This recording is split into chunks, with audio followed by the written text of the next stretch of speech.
We are here today with Father Patrick Perez, who is in charge of Our Lady Help of Christians in Garden Grove, California.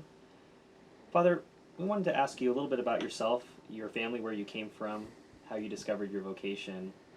Was your family always attached to tradition?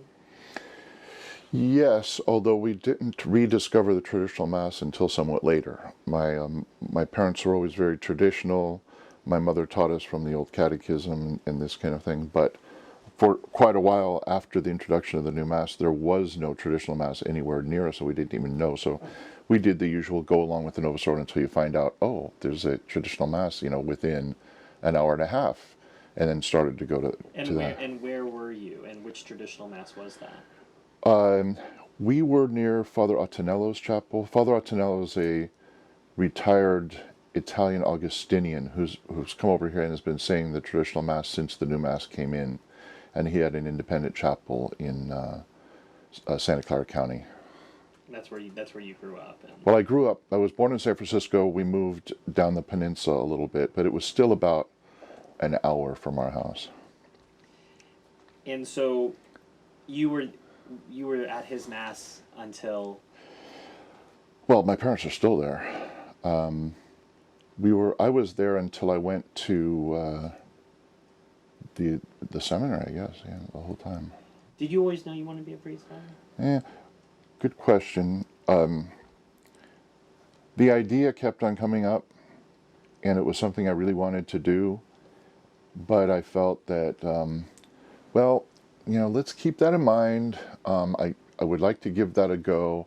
Let me finish, college or whatever, things like that. And the priests that I had been getting spiritual direction from were some of the last really good Jesuits at the high school I was at, and they were older ones. And they said, the seminary is in a difficult situation these days, the seminary system. So why don't you go to college and investigate it and say your prayers and, go on retreat, and towards the end of there, pray that God sends you in the right direction.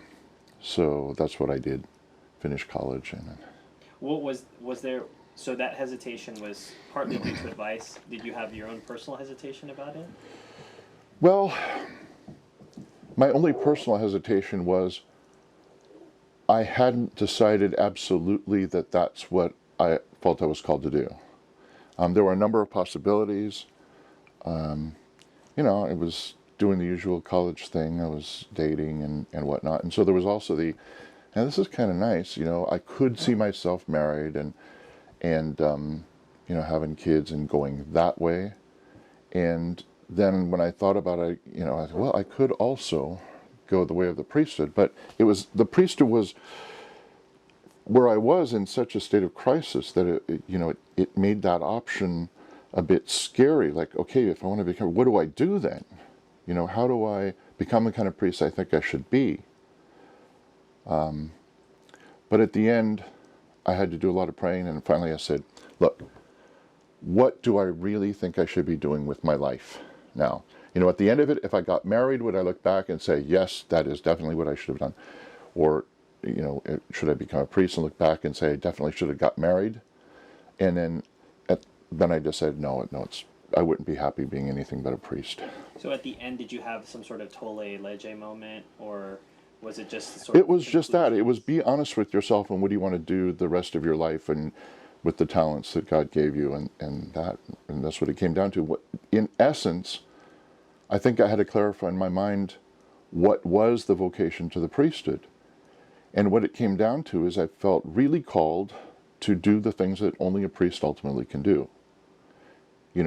Any priest, well, I mean, you and I know some maybe, but any priest could have a married life and have a family and things like that.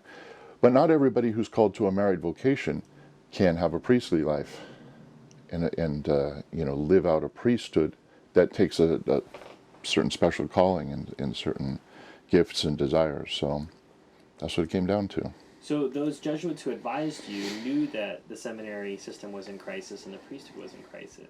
But all these years later, we still have somewhat of that same crisis. We have more traditionalist priests, that is for sure.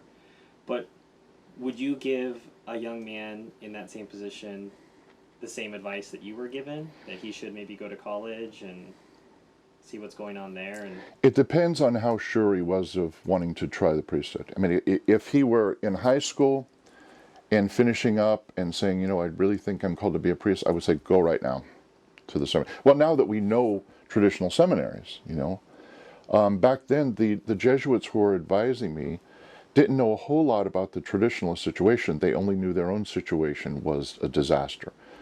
And so they were coming from a perspective of, don't become a Jesuit. Don't even try Jesuit seminary. It will destroy whatever vocation you might have. Just hang on. So you have to realize that was the 70s, and to a lot of older priests, exactly what the problem wasn't terribly clear. And where to go wasn't clear either, because we didn't have the traditional seminary. We had, ones that were more conservative than others. But they didn't. They literally didn't know where to send somebody. so, on to choice of seminary, Father. You had picked the Institute of Christ the King to go to. What drew you to that order, congregation rather?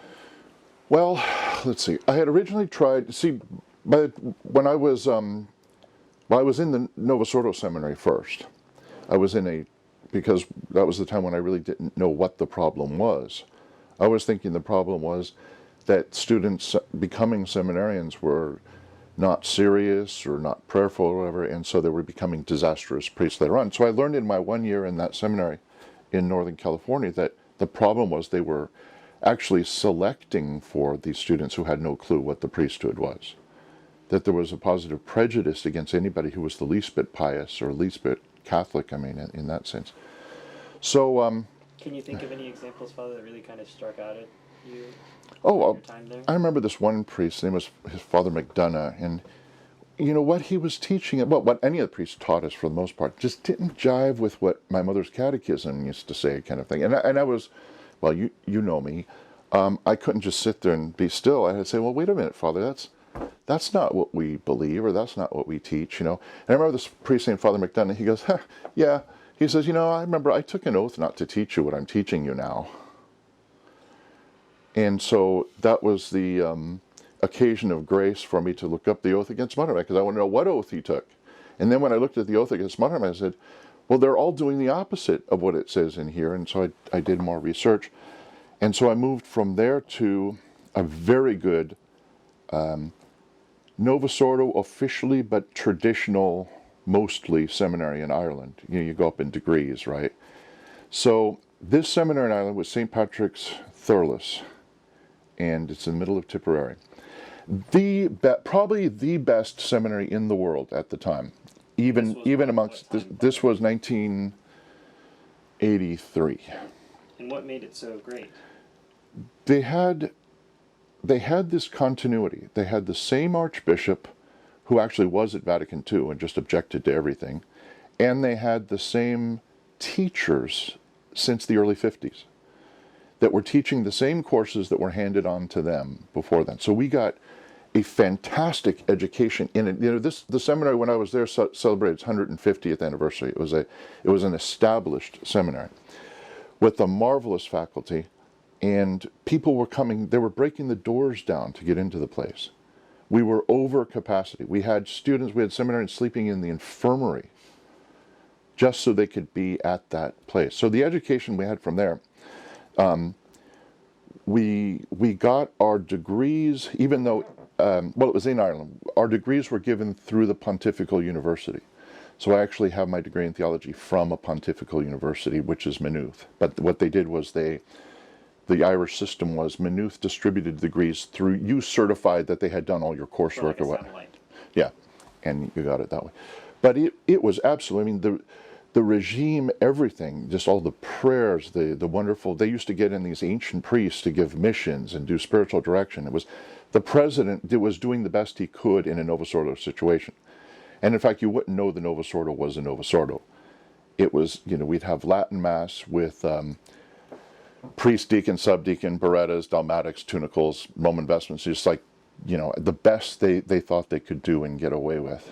And from there, I went to the Fraternity of St. Peter for a while and wasn't happy there. In fact, most people weren't happy there when we kind of found out what the story was there. Are you talking about in Vigatspad? In Vigatspad, yeah. So did you have to speak German to be there?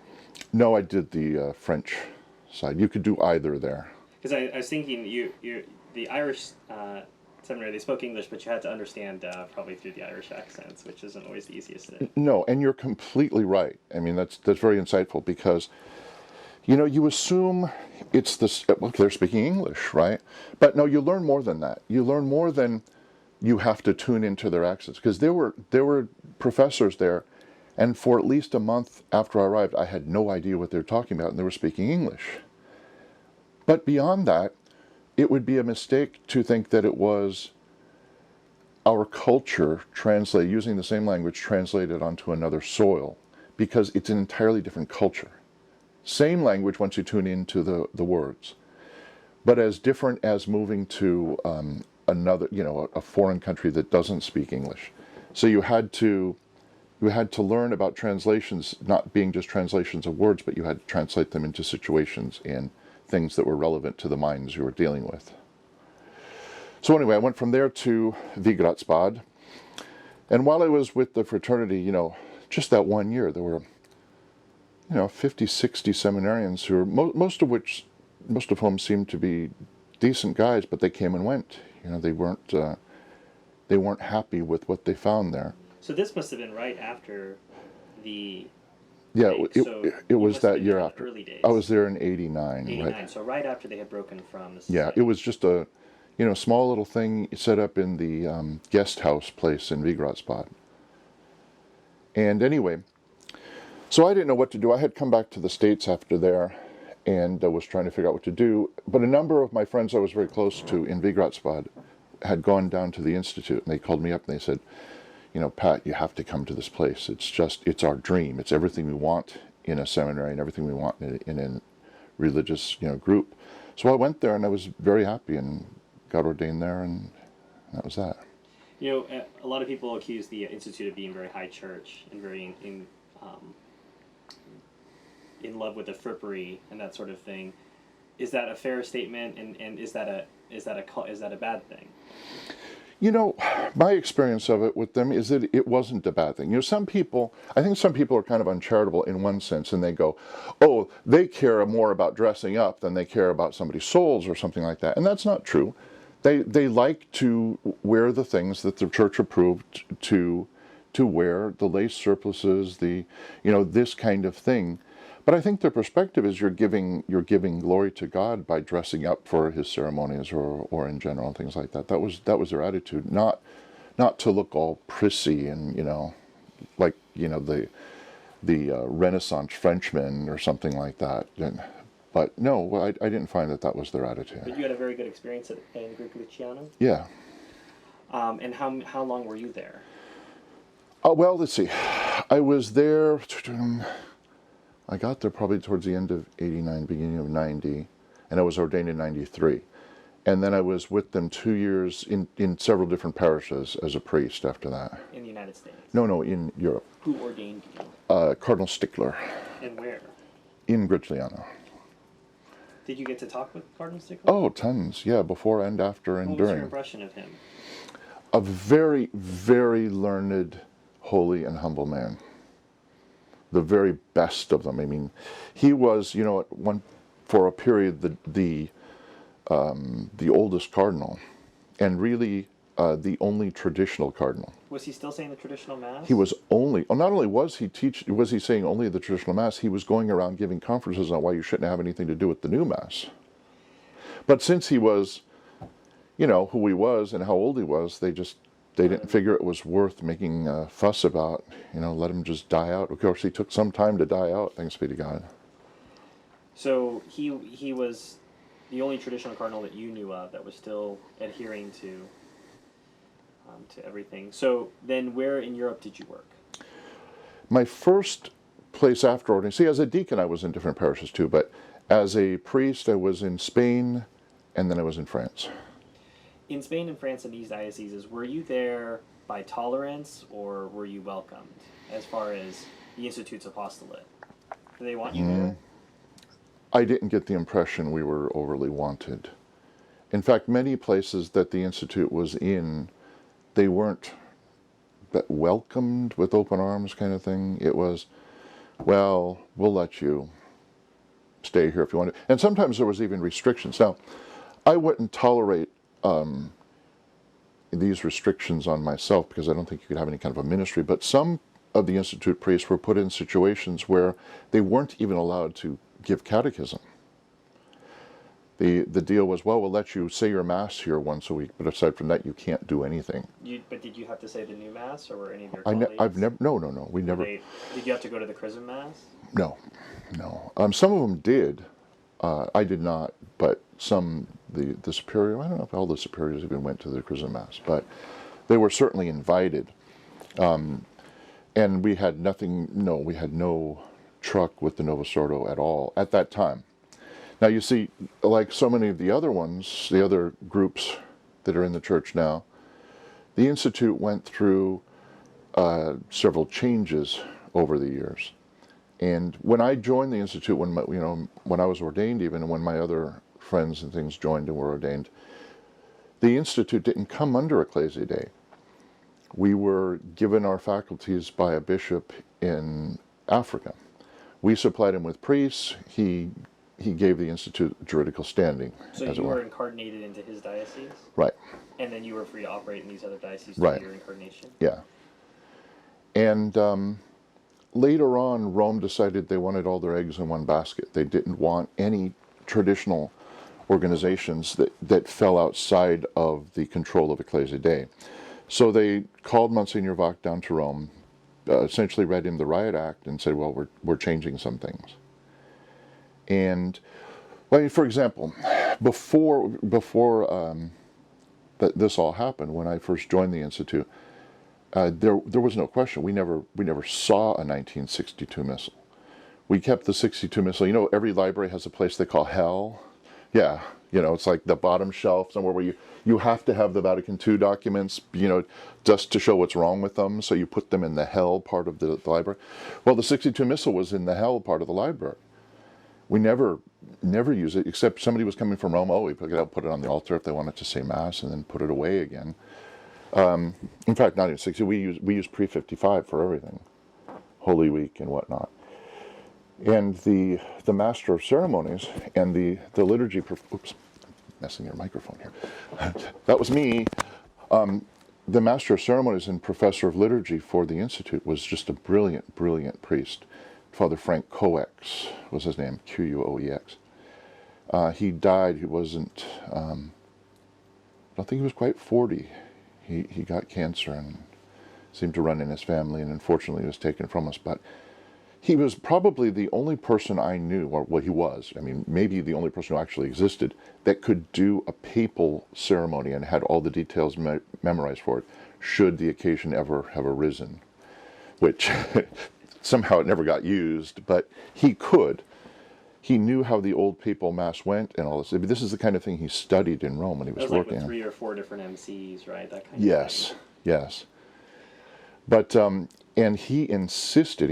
He taught the classes on liturgy about what changes were not acceptable in which missals, and they firmly used the pre-55. And that's what you use here now. That's what we continue to use. This is something that I've heard you give talks over the years, and this is something that I know you feel very strongly about. Can you tell people a little bit who, for them, the 1962, I've heard one time I was on retreat, and of course I had been brainwashed by you already at this point.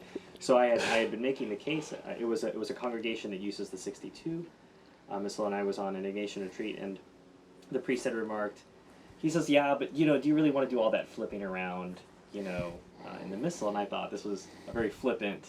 Flippant. Hey. Is that really it? Father, do you really want to do all that flipping around? That's the least part of why you use. You don't use an older missal because you like flipping ribbons around and things like. Okay, you were at my Mass this morning. I had to flip, once, because the second and third orations were actually on one page, because you had the commemoration of the Sunday in Advent, and then the third oration was to Our Lady, and those were both on one page. So I could have flipped one more time if they weren't on the same page. But it just involves reading. If you were a couple days ago, you'd have the octave of the Immaculate Conception. Right, In which case, so we had St. Eusebius on one page over there. Then I had to flip actually an extra time, which they would have to do in the 62 anyway, to go from the propers, because they just had the oration, the orations, the collect, the secret and the post communion for St. Eusebius, and then you had the common that you had to flip to. So I'd have to flip to the proper orations for St. Eusebius. Then I'd have to flip to the commemoration of the Sunday that also had the prayer for the Blessed Virgin.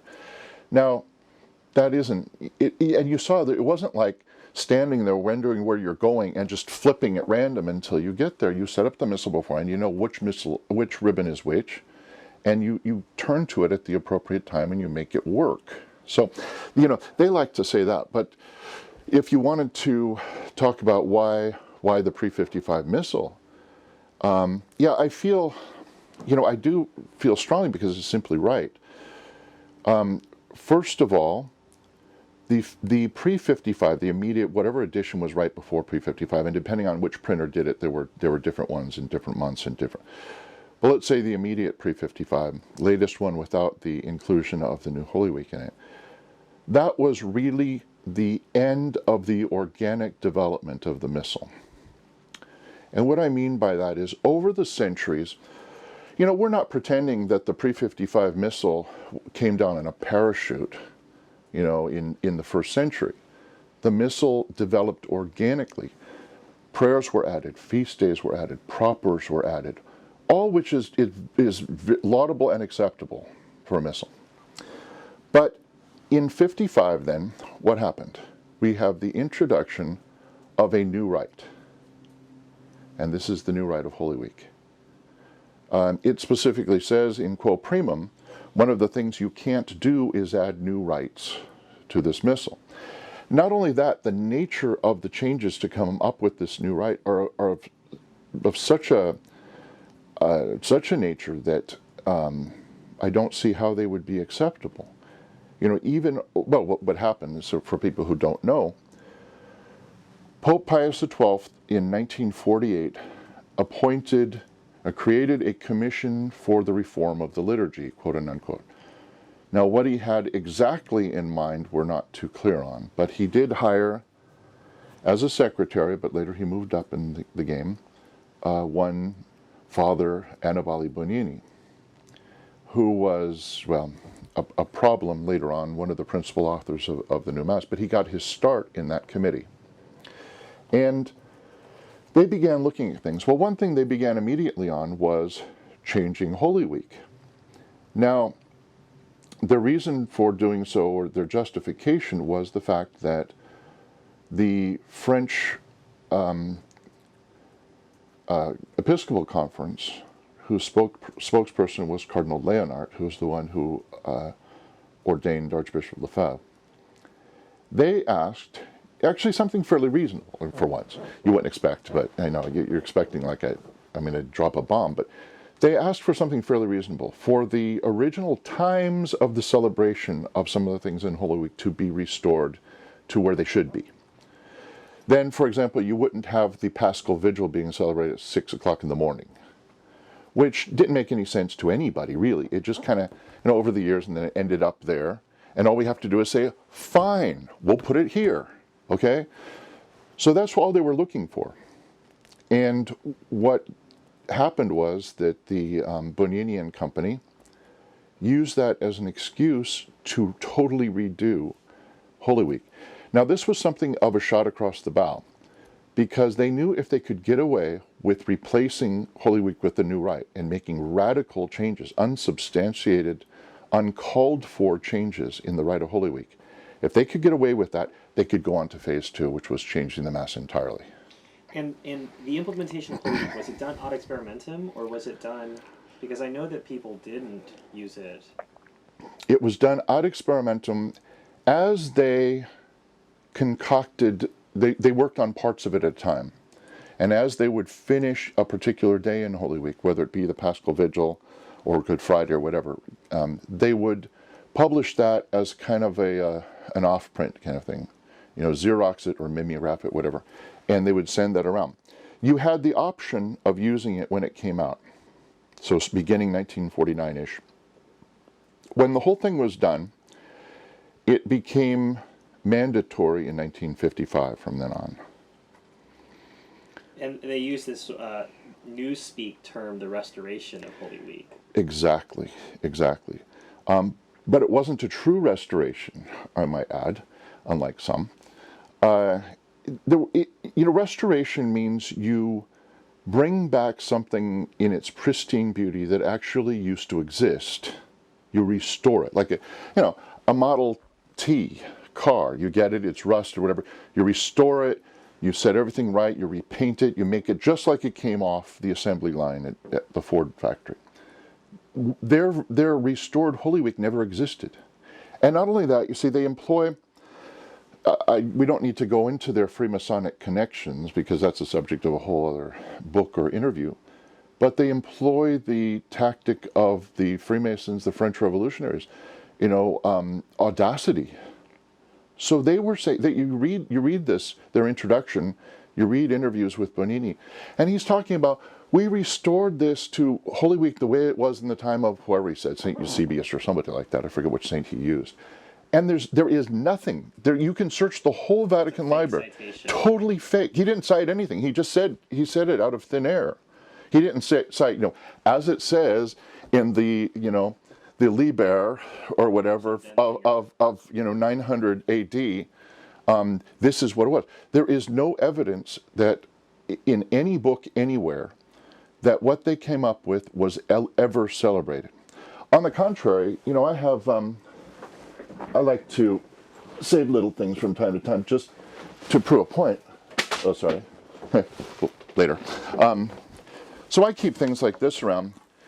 These are, and I actually have some these are from early printing, but these are from about the year 1500 through 1507. They're pages of Holy Week that show that they were celebrating almost 100 years before the Council of Trent, the same Holy Week that I celebrate here during Holy Week. These are from two different, very early printed missals, and I keep things like that just for the heck of it. Yeah, I know. Which is, if you buy this interview, we'll include a free Xerox of these pages. It's beautiful. It really is. But anyway, I collect things like that just to show them that, yeah, we don't believe that Holy Week was intact from the first century either. It was an organic development.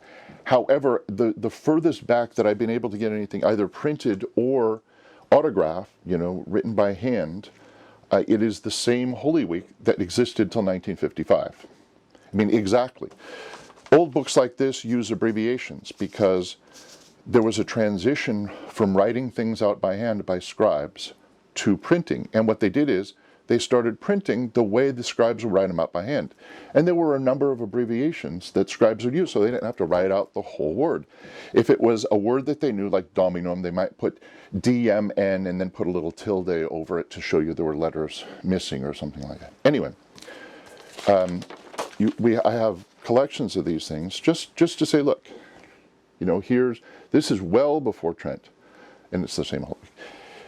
Anyway, so we forward to the Missal of the Council of Trent. There's a specific injunction about you can't include new rites in this missal. It doesn't say you can't add feast days. It doesn't say you can't add propers, this kind of thing.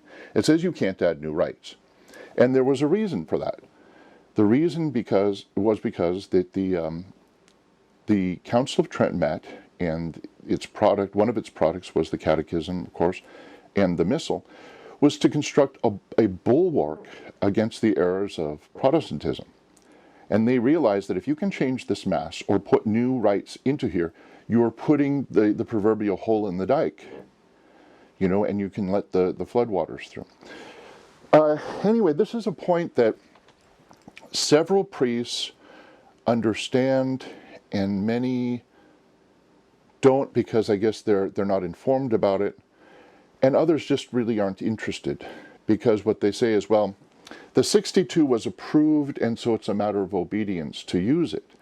And I'm saying it can't be a matter of obedience to use a missal that contains something that is contrary to the injunctions of Quo Primum or the Council of Trent. One change, for example, was in the Paschal Vigil. The vernacular is introduced for the first time. as a little test to see how does the vernacular go over in this place. From there they went to the 65 missile and then to the 69. So you referred to it as a shot across the bow, and I guess my question would be, was anybody listening? Was everybody asleep? No, I don't know all the reasons. I do know that part of it is because Pius XII as a pope was just immensely popular. He was the pope. He was pope from all through World War II. He saw people through that. They would just do anything he said. If he told them to jump off a bridge, they would do it. And so when he gave the appearance of approving this new Holy Week, then they said, well, it must be okay, because he wouldn't tell us not to. And ordinarily speaking, that should be the reaction of a Catholic. That should be the reaction of a Catholic. However, a couple interesting things. If you look at the document that accompanied this new rite of Holy Week, that was signed by Pius XII, it doesn't give any indication that he realizes anything was changed but the times. The whole document says, we are so happy that the original times of this celebration have been restored, and we hope everybody profits by the new schedule of changing the times, and this will be very good for everybody. Amen. So this works both ways. So Pius XII felt he had such trusted advisors. Someone Signore walks in and says, "Oh, Holy Father, please sign this." Oh, okay, fine. Oh, this is for the new Holy Week. Great, that's fine. Right. So do you absolve Pius XII of responsibility here? I don't know. I really don't. Had he written a document that said, you may find some of this a little rough, but please go along with it, I would say, well, he knew. Didn't he, and I'm sorry if this is incorrect, didn't he withdraw a Psalter, or didn't he have a Psalter that was put out that people didn't like, and that he eventually withdrew? No, he didn't eventually withdraw it. He made it optional. That was the Bea translation of the Psalter. And its premise was that, well, it's been a long time since the Vulgate. Why don't we do a new translation? We have these new insights into Latin, whatever that would be. And let's do a new translation. So Cardinal Bea was in charge of that. And they published it, and unfortunately, it's nuts. Now, see, the breviary pretty much, we all use a variation of this kind of thing. And they were hard to find. Now they're being reprinted. But you have to look in the front, because you'll look here, and you'll get, okay. Now this actually, so you'll look in the front, and it'll say something in Roman breviary and that, and then you see the line, with the new translation of the Psalms approved by Pius XII. Okay, I've thrown away more than those than I can shake a stick at. They're useless. They're confusing. You get to a psalm that you know by heart. Let's say it's Tuesday morning, you're saying Lauds. Well, we have Judica me Deus et discerne causam meam. And the words are different. And it's like, this is good for nothing.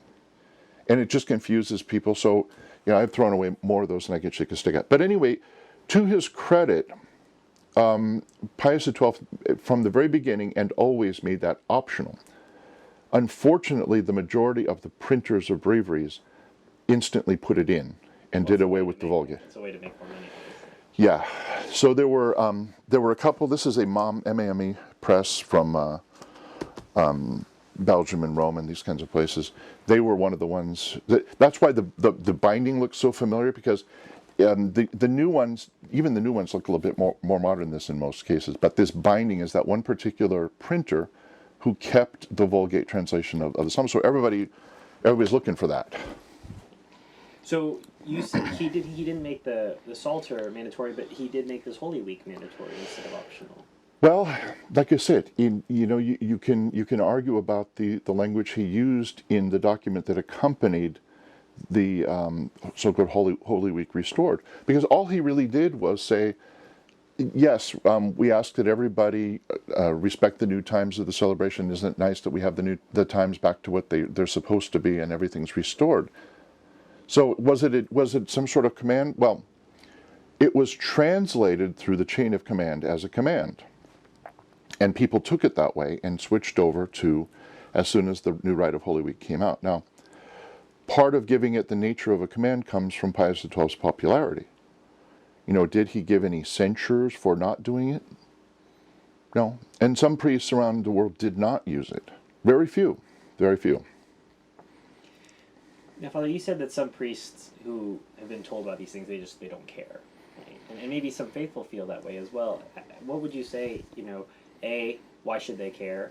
Apart from what you've said, and B, is there a way for them to do their own research and see, what you've been talking about? Yes. There is an absolutely brilliant study on the changes in Holy Week done by an Italian priest. I should have brought a copy. I can get it to you, as a matter of fact. I've had it reprinted as a kind of a handout. And he goes through each change, showing what it was before, what it was after, and what is the problem with changing it to what it was changed to. And many of these have very important significance doctrinally or whatever. That many of the changes are, like I said, the introduction of the vernacular was just one important thing. Never existed before in the liturgy. Doing away with the triple candle, starting to give people Holy Communion on Good Friday, these kinds of things that crept in. A lot of them have very important implications for the faith. And he goes through every one of them. It's the most thorough one I've seen. So it is something that's important. Going back to what you said about quo primum and the laws, did Pius XII sort of sidestep this, given that he's the supreme legislator? And this goes back to another point made to me by a priest at one time. Says, well, the Pope's the supreme legislator. If he wanted to sit down and use Microsoft Word and type up a new rite of Mass, and he imposed it, we'd have to accept it because he's the supreme legislator of the liturgy. How's that person taking the Kool-Aid? There's the distinction between the moral right and the legal right to do something. Has the Pope the legal right to change the Mass in a sense? Do the laws of the Church say he can do that? Well, certainly. But morally speaking, no, it's unthinkable. So what's our obligation to follow something that the Pope has a legal right to do? Well, it depends. Most good changes he had the legal right to do too, let's put it that way.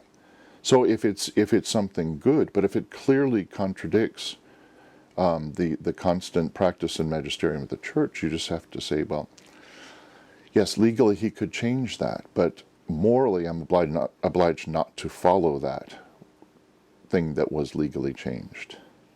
And see, I'm back on just for a second, on the matter of which rite of Holy Week to follow. If somebody will use the 62 Missal, then they have no further moral argument for not saying the new Mass, because it's the same line of reasoning that leads you to use the 62 or the post 55. They're only halfway down the slope is what you're saying. Right. They have no more defense.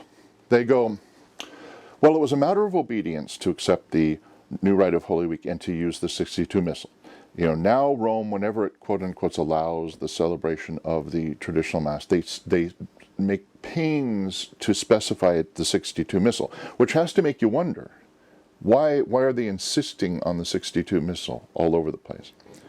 So they go, okay, well, it's a matter of obedience. It says we have to use the 62 edition. That was the last typical edition. And so we're doing it under obedience. And besides, there's nothing sinful in it. There's nothing heretical. Okay?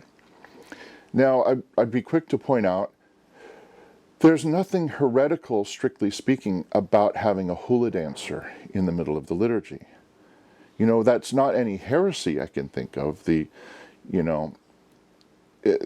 is no specific thing attached to that. It's not right, because it would be the weirdest sort of distraction in a holy setting. But certainly there's nothing wrong from the point of view of the faith. I can't point to a particular doctrine against hula dancers in the liturgy.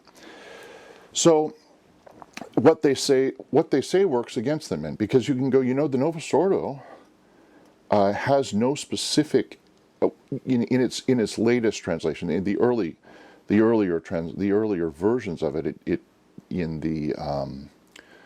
the definition of the Mass was actually inadequate, or heretical at worst, but inadequate in the least. But you can say the Novus Ordo does not have any specific heresies stated in it. So if that's and that was given to us by a pope who had the legal right to do it, then why not just do that?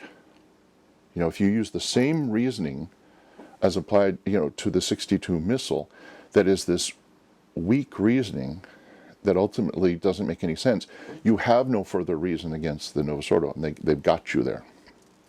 So you asked that point, Father. Why do you think that there's all this emphasis on 1962? Well, because it's a compromised missile. And just because of that, if you will go so far as to use the 62 missile and you have no objections, then you've accepted a number of compromises. And then Ecclesia Day is free to reprint a new typical edition for you to then accept. Sure. I've heard that's in the works. Yeah. The reform of the reform. Of the reform. I want to step back to the Institute, Father. I know you came to America, but we haven't talked about Monsignor Bach. Would you care to talk about him briefly? How did the Institute even come about? And the Institute came about. Monsignor Bach and Father Philip Mora were students in Rome. They were studying for Cardinal Siri in Genoa, and they were known for being very traditionally minded and conservative, and people would go to them and say, "Is there nothing we can do?" Well, they also had the association with Father Hesse, remember Gregory Hesse, and who was Cardinal Stickler's secretary. So they all got together and said, "Well, what could we do?" And they worked out a plan with some help from some sympathetic hierarchs that weren't, not overtly public about it, but got them together with a sympathetic bishop in Africa, in Gabon, and said, "Yeah, I'll set you up here in my diocese as a traditional organization. You could use whatever missal you want to. I don't particularly care. Just give me a few priests to take care of my people." So, just so people know, when a bishop wants to start a new religious organization, whether it be Society of Apostolic Life or whatever it is, he doesn't have to ask Rome. He only informs Rome. And so that's what happened. And then they moved beyond there. They were given a place in Florence, and they were set up canonically in Florence as a satellite kind of the group in Africa. But once that happens canonically, once you're canonically established outside of the diocese where you were founded, you can no longer be suppressed except by Rome. So if the original bishop changes his mind, he can't stop you then. And that's what happened with them. So then let's go back to your working in Europe. How did you get from Europe back to America? Well, essentially what happened was, I believe, now some of this is speculation because the Institute's really never informed me exactly what happened. Despite the fact that you contacted. Yes. You wrote to them. Right. What it boils down to is I was abandoned by the Institute. Now, for whatever reasons, we could speculate till the cows come home. I think that because it was because I was very outspoken traditionalist who would not go in for the compromises that they were making with Rome to come under Ecclesia Dei and this kind of thing. Whatever happened, after my last assignment expired, so to speak, in France, the Monsignor Vac, I called him, I said, "Well, I have no place to stay, I have no more apartment, my rent ran out, they need the building back, what do I do?" He goes, "Well, I don't care what you do, but you can't come back to the seminary. We have no room for you here, you can't come back to the mother house." So I said, "Well, what am I supposed to do?" "I don't know, basically that's your problem." So these were the words he used? Yeah. So I found a family to stay with, and I was with them several months, and he was still saying, "Well, you can't come back here. I have nothing for you to do," whatever. So finally he said, "Well, you can go back to your parents' house in California." So I said, "Fine." Came back here, and the idea was, go back to your parents' house, and I will give you an assignment in California. So I had done some groundwork out here for certain things and whatnot. I was all ready for the assignment, and then there was no more word. And I said, okay. So I'd write to them, call them, I'd get no response, and certainly I hadn't any assignment. And so I figured, okay, well, I'm going to have to do something if they're just going to abandon me. So I said, well, you know what I'll do? I will wait here with my parents at least 1 year. And that way, later on, when I go and find something else to do, work with some other priest, I'll be beyond reproach. Because who's going to say, oh, well, you only waited for over a year with your parents. You should have still been waiting there. When you're a priest, that has to be about the business of the priesthood. So I did. In fact, I gave them over a year, and they were having their own problems, and I won't go into that, I suppose. But at the end of it, what happened was there was a retired Jesuit down here in Southern California named Father Shell, and he was getting up in age and was looking for somebody to help him out. And a lot of the priests I knew, kind of the old vanguard of the traditionalist movement, Father LeBlanc, Msgr Perez, these old people who were traditional from the get-go, they all said, well, why don't you go and help out Father Shell? And I said, well, that's all very fine, but I don't even know Father Shell, so he's probably going to take poorly to me showing up on his doorstep and saying, here I am now. So they arranged a meeting. So the first day I met How Father... were you acquainted with those priests, Father LeBlanc and them? Father LeBlanc, I guess I met him just by going to Mass on my way through Arizona.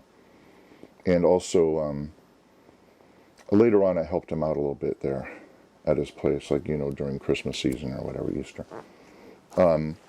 Monsignor Rosito is like a friend of the family kind of thing. And so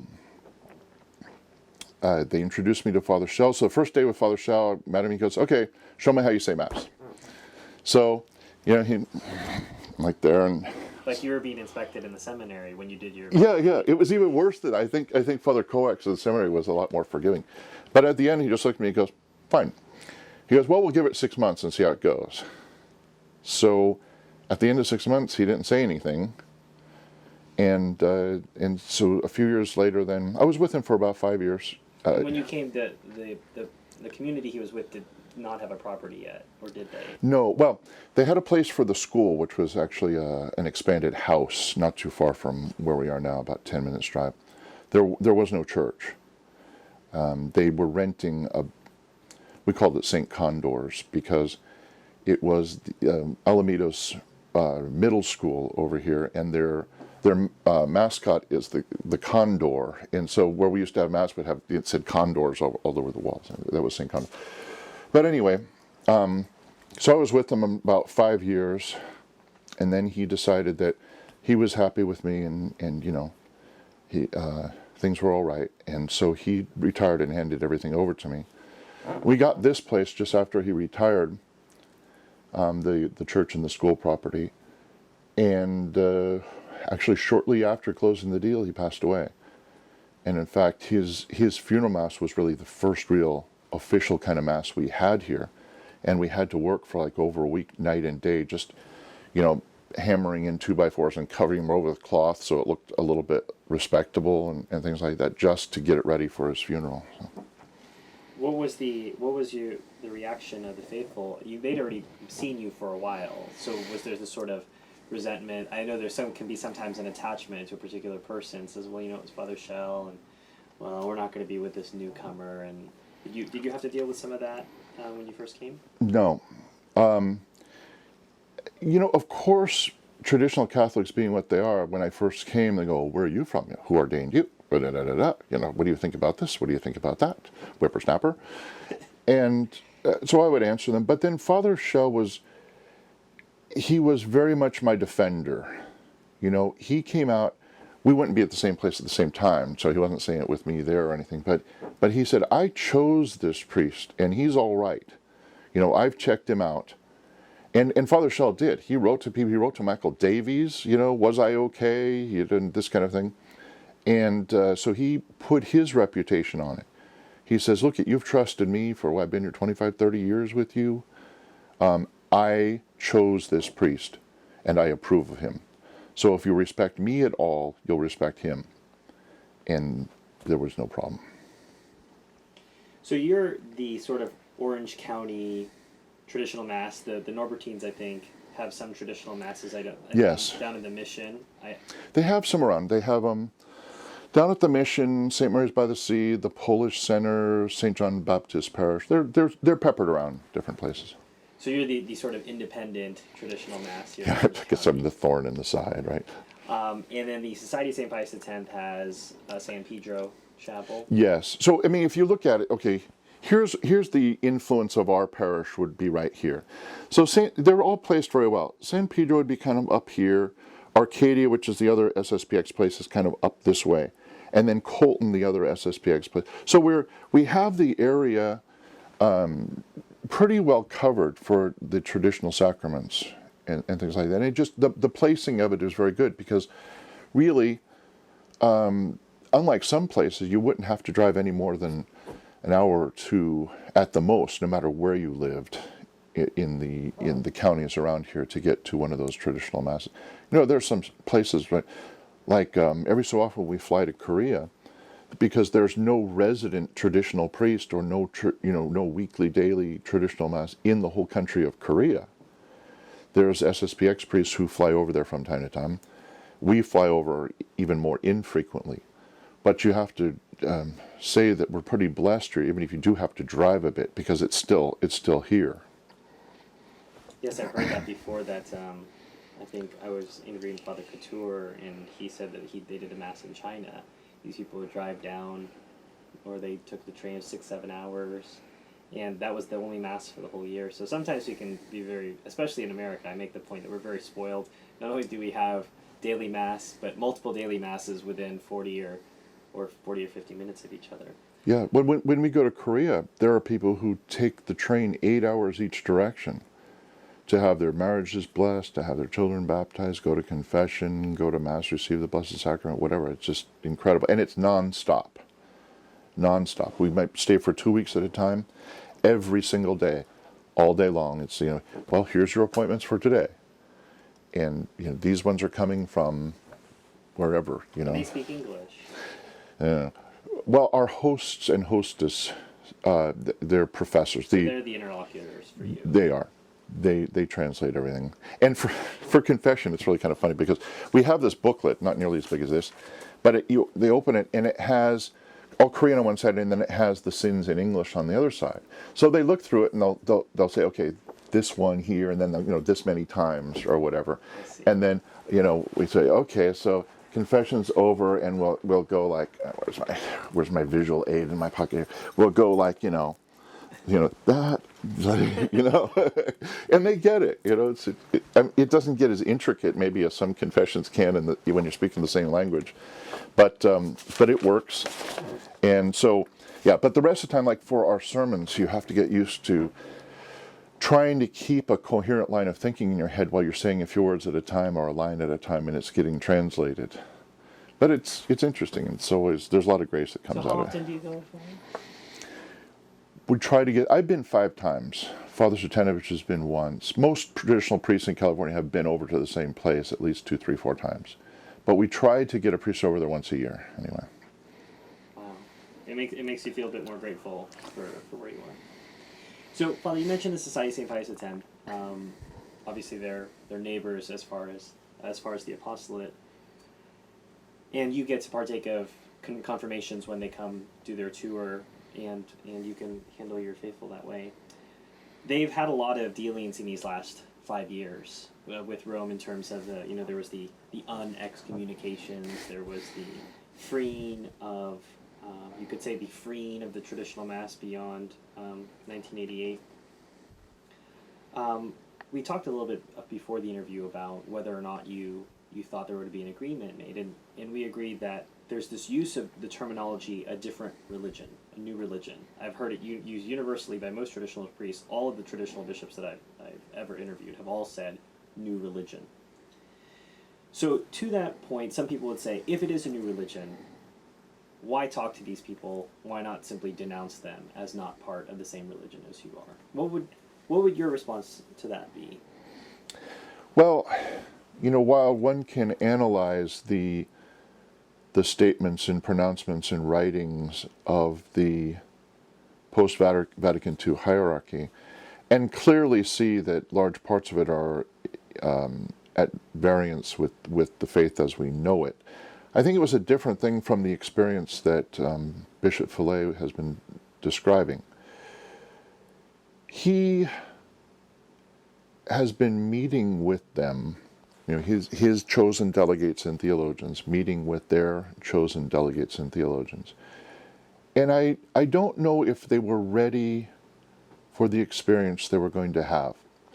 I think that at first it was the assumption that they would still underneath it be speaking the same language of theology, and they would try to move towards an understanding of what, on the one hand, the church has always taught, and the way that they taught it, the words that they used were very specific and necessary, and that apparently significant parts of the documents of Vatican II and subsequent language of the post-conciliar writings that came out do not reflect that traditional understanding of the faith and that traditional language.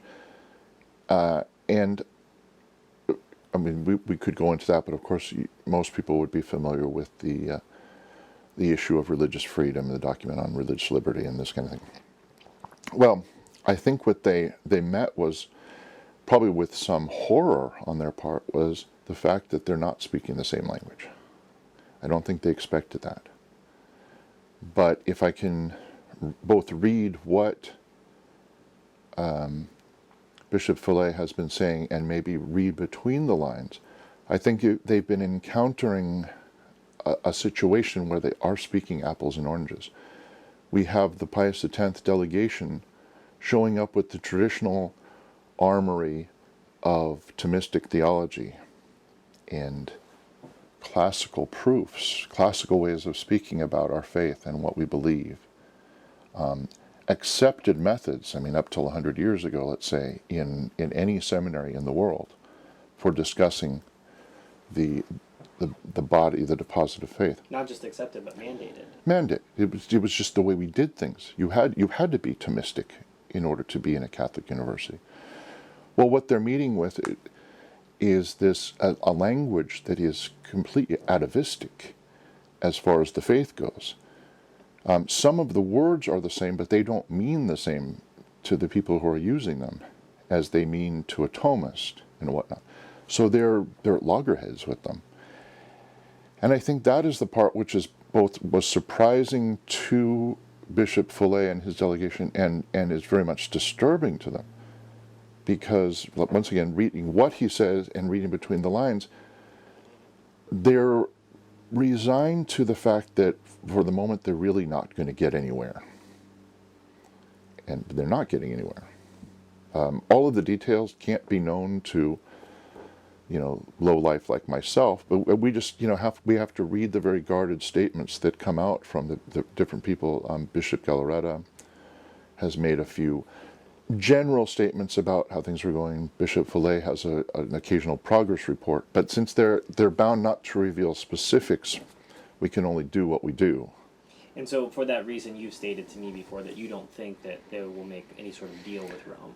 No, I see no indication in what Bishop Fillet has been saying that they're not only that there is going to be an agreement, but that they have anything to agree upon. Bishop Fillet did say, or was it Tessier de Malaret? Maybe it was Tessier de Malaret did say, actually before the negotiations began, is you have to look for some sort of sign that Rome is becoming more Catholic before you can make any overture towards some sort of juridical union with them. What is there to have a juridical union with right now? The Pope lately has been establishing a pattern of gratuitously scandalous events and statements, which, it's one thing to be scandalous when they're apropos, but to be gratuitously scandalous about certain things, like the book he came out with recently, the interviews and the statements about that, touch on things that have to do with the 6th and 9th commandment, and the examples given for them. There was nothing. It was gratuitous and scandalous. At first, nobody would. He didn't have to speak about those sorts of things. And then again, and what he said was outside of the pale of the magisterium so far that it was actually, kind of scandalous. So the justifications I've heard there, and I do want to get into that a little bit. he's been an ivory tower academic. He's used to speculating in things, and so he's just never forgotten. He's never remembered that he's not a theologian hanging out in the back quarters of the Vatican anymore. That he can't give these kinds of interviews anymore. If he does, he has to be more careful. Mm-hmm. With that in mind, I guess before talking about Benedict XVI, who you recognize as the Pope, how would you compare him to John Paul II, Paul VI, these post-conciliar popes? How a lot of people have said he's sort of the baby, the child. This is what you get after having parents, and maybe the older child, John Paul II, and then here Benedict XVI is the fully grown. This is what happens when you have the council in the church. You have someone like Benedict XVI. And is this the last of it? Because people when he ascended to the throne, there was this thought among the conservatives that, oh yes, we've got one of ours in there now, and many traditionalist priests I know said this is actually worse because he appears to be traditional. Right. I would fall into that particular camp there. John Paul II was one of the worst popes in the history of the church, patently. He presided over the destruction of the faith for 20-something years, however long his reign was. But he was also outrageous. He was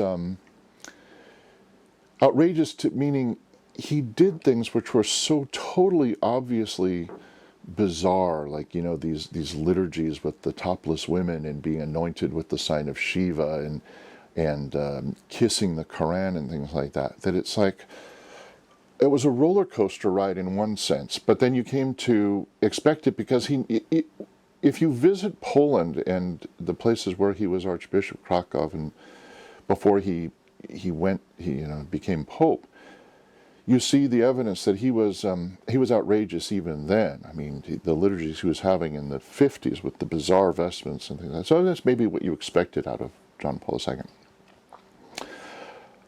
Pope Benedict XVI is a classical modernist. He is intelligent. I mean, intelligent in a way that John Paul II, I think, was not. He does have a higher IQ. But I don't think his intelligence was ever used for the good. Yes, some conservative Novus Ordo saw him as, he's, our man. Well, maybe he is a conservative Novus Ordo man. But he has always been the classic and very dangerous modernist waiting to become Pope. Every one of, you talk about his, him being a theologian and that he was at home in the milieu of theology and being a professor and this kind of stuff. But he never spoke the language of Catholic theology. He never spoke the words of a Catholic professor. You look at his writings as far back as you want to go, and it is absolute textbook modernism, heresy, straight down. We talk about what are the attributes of modernism and things like vital immanence and all that. It's all from the pen of Ratzinger. That's all you get. And also it's mixed with the, I call it the Tübingen school of theology kind of nonsense. Hans Kung, these other guys, Karl Rahner, that were buddies, they never really say what they mean. It's not really, you can't really read it.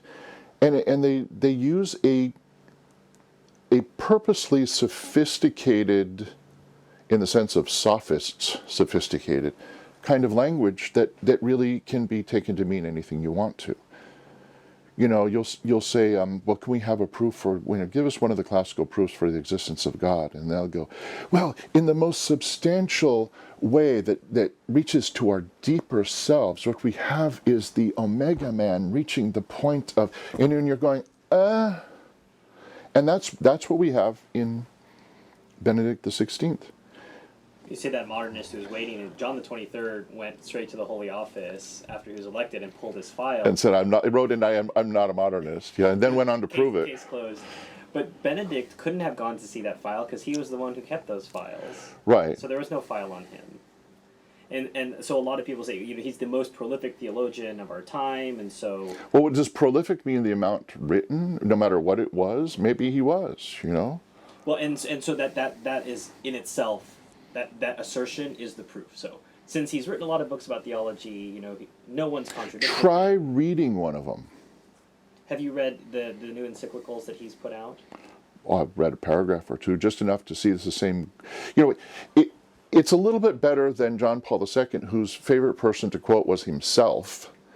But it still does not speak the language that I speak when we talk about theology.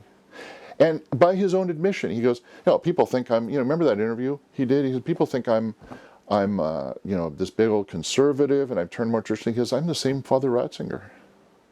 And he is. In suit and tie. In suit and tie. So it doesn't so just because he occasionally puts on a Camorro, but he manages to completely change the pallium. Yes. Into some new, again, a restoration of the old pallium, apparently.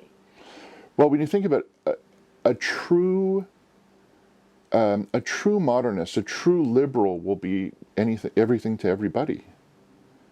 Because a liberal position is, you want me to wear a Camaro and a Fanon and things? Well, fine. What if that turns you on? And then the next day he could wear these polychrome rainbow glitter vestments, and things like that.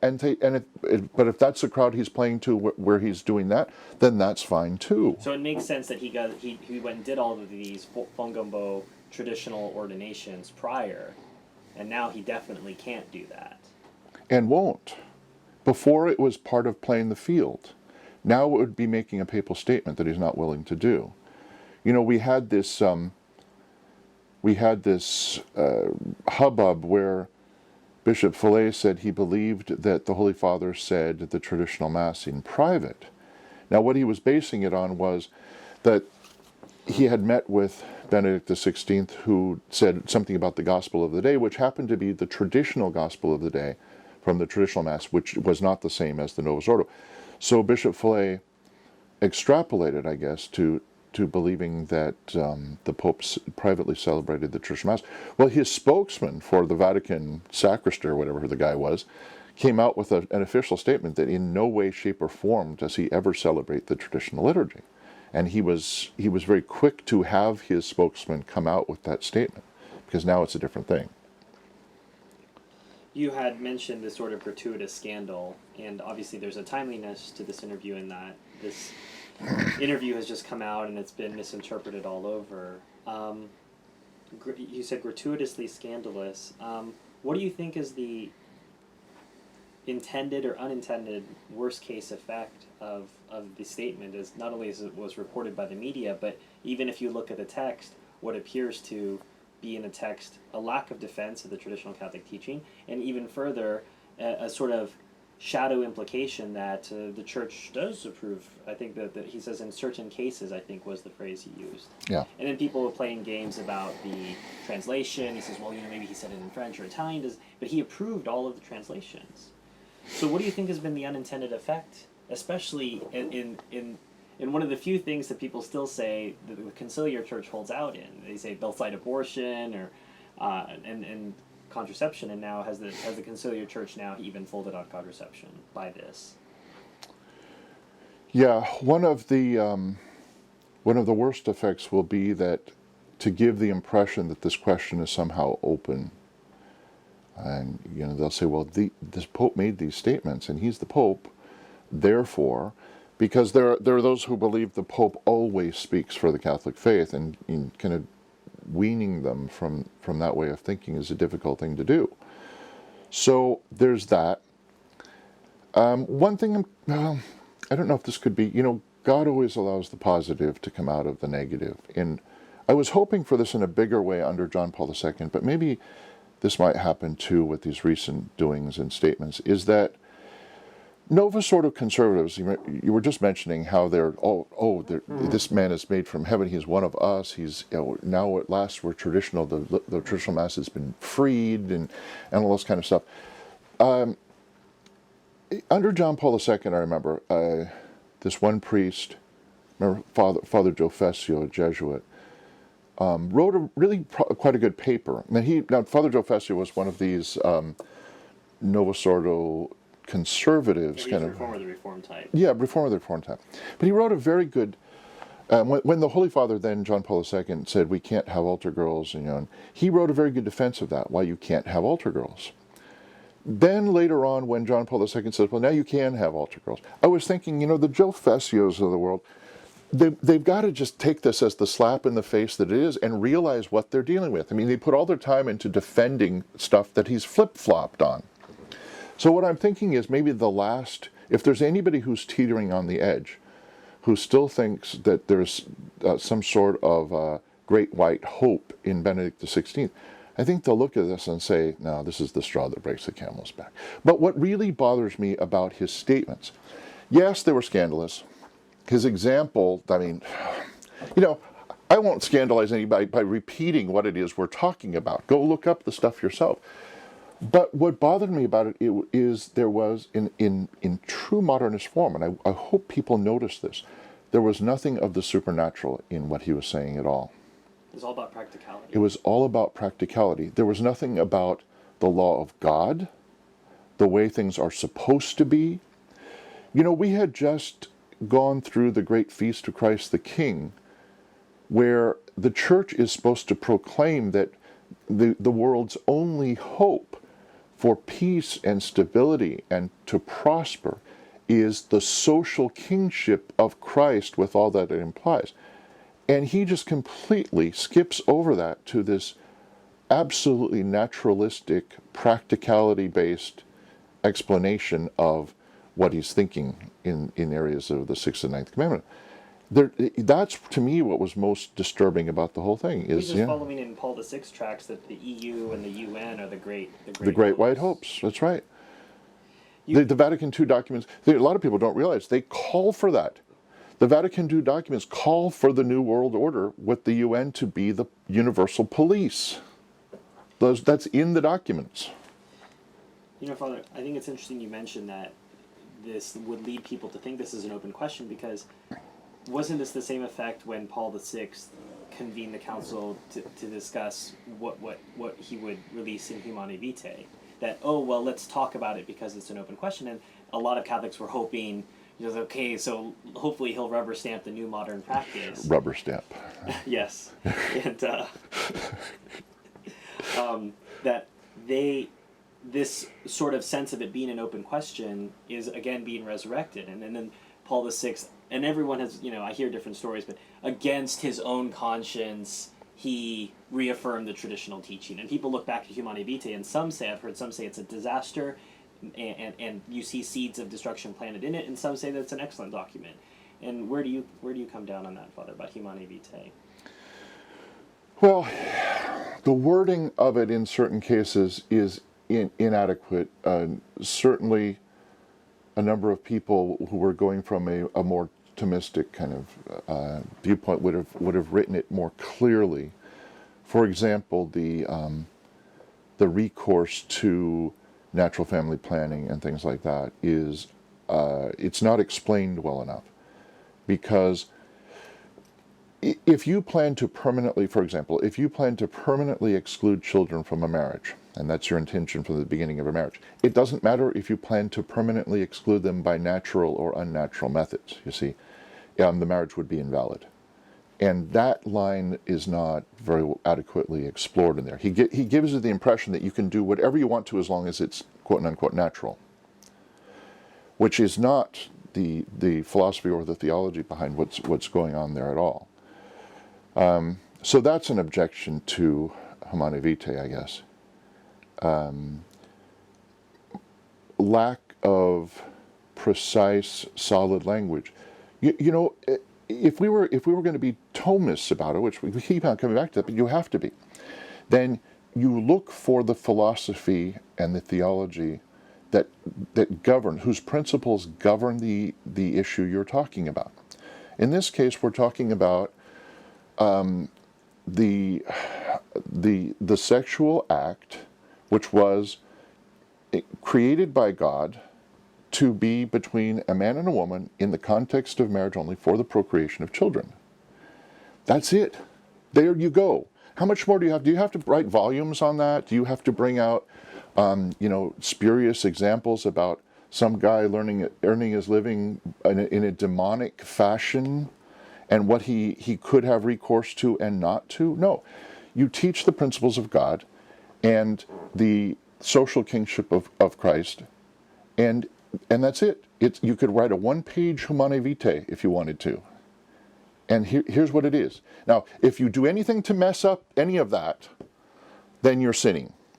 If you mess up, and plan to mess it up or thwart God's activity in those things very badly, then you've committed a mortal sin. So, how much do you need to say? It makes sense. But he didn't. He was trying to nuance. Paul VI was trying to nuance and say natural. If you do it natural, it's all, whatever. It's interesting you mentioned that boiling water for the conservative Novus Ordos, because as you know, Father, I was one of those. Until Well, face it, we all went through that phase. And so, that was a stepping stone to traditional Catholicism. Nobody goes from being a Eucharistic minister and doing liturgical dance to being a hardline traditional Catholic. God kind of, he takes the clay and he puts the little details in it one at a time, and then your education and your reading and the opportunities of grace that God puts in your path, people that talk to you who are educated in the issues, that all forms you and leads you to the inescapable traditionalist position if you're looking for the truth. But we all went through this, I felt that I was in that line, because I would always say, well, if they do this, I'm out of here, and if they do this, but I felt like every time that something did happen, I just took it. Yeah. Sort of boiling water for the frog thing, is I was being slowly cooked. And so I think, in some ways, yes, it will make it clear to some people. Some people will leave the faith over it, but I think that the vast majority of people will simply say, well, they had drawn their line in the sand, and then they stepped over it and drew a new line. And I felt that if I had not found the traditional Mass, that I would be defending this now. Sure. To you. Going back to Ecclesia Dei and the change, so Benedict XVI has been gratuitously scandalous, but you're painting the picture that, well, you can also be gratuitously traditional. And traditional Mass for everybody, sure. Unexcommunications for everybody. In your pastoral experience, because you've been in the traditional movement both before and after the Indult of 88, I guess you can go all the way back to the Indult of 84, and then Summorum Pontificum, what, has anything changed? I mean, are more people saying the Latin Mass, or do you see a sort of uptick in people seeking you out? No. I mean, with Summorum Pontificum, yeah. See, a lot of people were saying, you heard the language, well, the new Mass has been freed, you don't need anybody's permission. Now, don't forget that when you're in a diocese and you're subject to the diocesan bishop, he doesn't care particularly what Rome says because of a thing called collegiality. Collegiality is the Vatican II principle that all of the bishops, including the Bishop of Rome, form a kind of an equal college in which they're all participating members, but there's no intrinsic dignity of the Bishop of Rome over the Bishop of Orange, California. And you call this a heretical principle? Yeah, obviously, because it's not the way that the Church has traditionally been considered. We've always taught that we are a hierarchy, and the hierarchy has to have hierarchs, and there has to be somebody on the top of it, and that has to be accepted by the lower members, or a hierarchy, so-called, would become dysfunctional. And the kind of organization envisioned by collegiality is an ungovernable church, is what we have now. And it's because of collegiality. So, anyway, the local bishop can say, well, I don't care what, the Pope, this is a nice document, it might work for him. But every priest under that bishop has to know what side of the toast is buttered, and who butters it. And the local bishop, it doesn't matter what the Pope says, the local bishop can make it absolutely hellish on anybody who decides that they're going to try to throw Summorum Pontificum in his face. So if a particular priest here says, well, the Pope says, no, I don't need the bishop's permission to do this, but the bishop finds out you're having all these traditional masses in your parish all of a sudden, you're doomed. He'll call you in, he'll read you the riot act, but if you say, well, I'm sorry, but the Pope says I can do this, well, good on you, mate. as they say. I would support a guy like that any day of the week. But the reality of it is he's going to find it unemployed, his insurance taken away, and sent to Skid Row with no assignment. Or told to go live with their parents, maybe. Or told to go live with their parents. That kind of thing, just to use a random example. So, in that sense, Summorum Pontificum hasn't changed a lot. Now, the other thing, people say it quote-unquote freed the new mass. No, it gave more conditions. It says, well, we've changed the conditions. Now the conditions are these. As we could have written a one-page Humanae Vitae, we could have written a one-line Summorum Pontificum. The traditional Latin Mass can be said, and always could be said, by any priest at any time with no one's permission. That's all he had to say. But instead he gave new restrictions and new conditions and new this and new that. You know, he still says you can't replace the main Mass, main Sunday Mass with the traditional Mass without permission. So if it's freed, why not just give it the dignity it has anyway, which is that of well, whatever canonical standing it has from the old legislation, but the right of immemorial custom, if nothing else. Well, and I like the name for it too, the extraordinary form, because I can read it my way. Well, it's extraordinarily better. Yeah, but that's not what he meant. You know, and can you imagine the gall, the absolute gall, to call the Mass of all times the extraordinary form? Like, oh, you know, you can't drink from that water fountain. Sit at the back of the bus for the Mass of all time. And this, I don't know, how old are you? 31. Well, you're not, maybe. I mean, I'm 50, and I don't trust a Mass younger than I am. Okay? I am older than the Novus Ordo. And suddenly that is supposed to be called the normative Mass? The ordinary form of the Mass? Are you crazy? And nothing in it is ordinary. It's a concocted Protestant ceremony. Well, no, I have Protestant friends, and they actually believe in God. So I don't even know what to call it. But it should have no standing whatsoever. But yeah, that does irk me when I So hear. you. Oh, but the other thing, I'm sorry.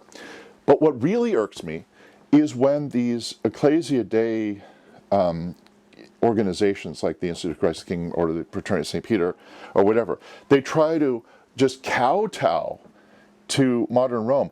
And they'll even call the traditional Mass the extraordinary rite, and they'll put it all over their newsletter. Oh, we are so privileged to have the privilege of privilegiously celebrating by sacred indult and permission of His Holiness the traditional Mass, the extraordinary rite of the Mass. And it's like, you people, would you grow some hair on your chest and stand up? It's almost a step backward to call it the It extraordinary is a form. step backwards. It's a slap in the face. So, Father, we have this gratuitous scandal. When you look at things... Oh, we have another one that just came up, actually.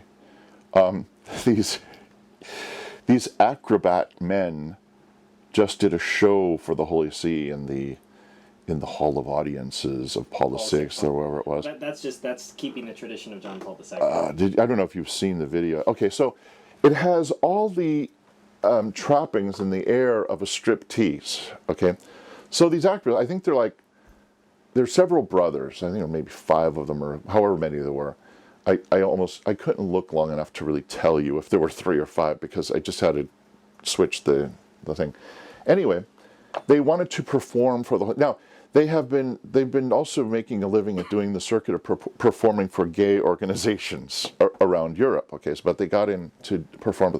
So they stand there, and the first part is the sleazy music, and they peel off their jackets. Okay, and then they have nothing on from the waist up, and they proceed to do these acrobatics. Well, I couldn't watch anymore, but the Holy Father's there, like, and he made statements about it that are scandalous that you can read. You can read his statements online, and if you don't know where to find it, just email me and I'll send them to you.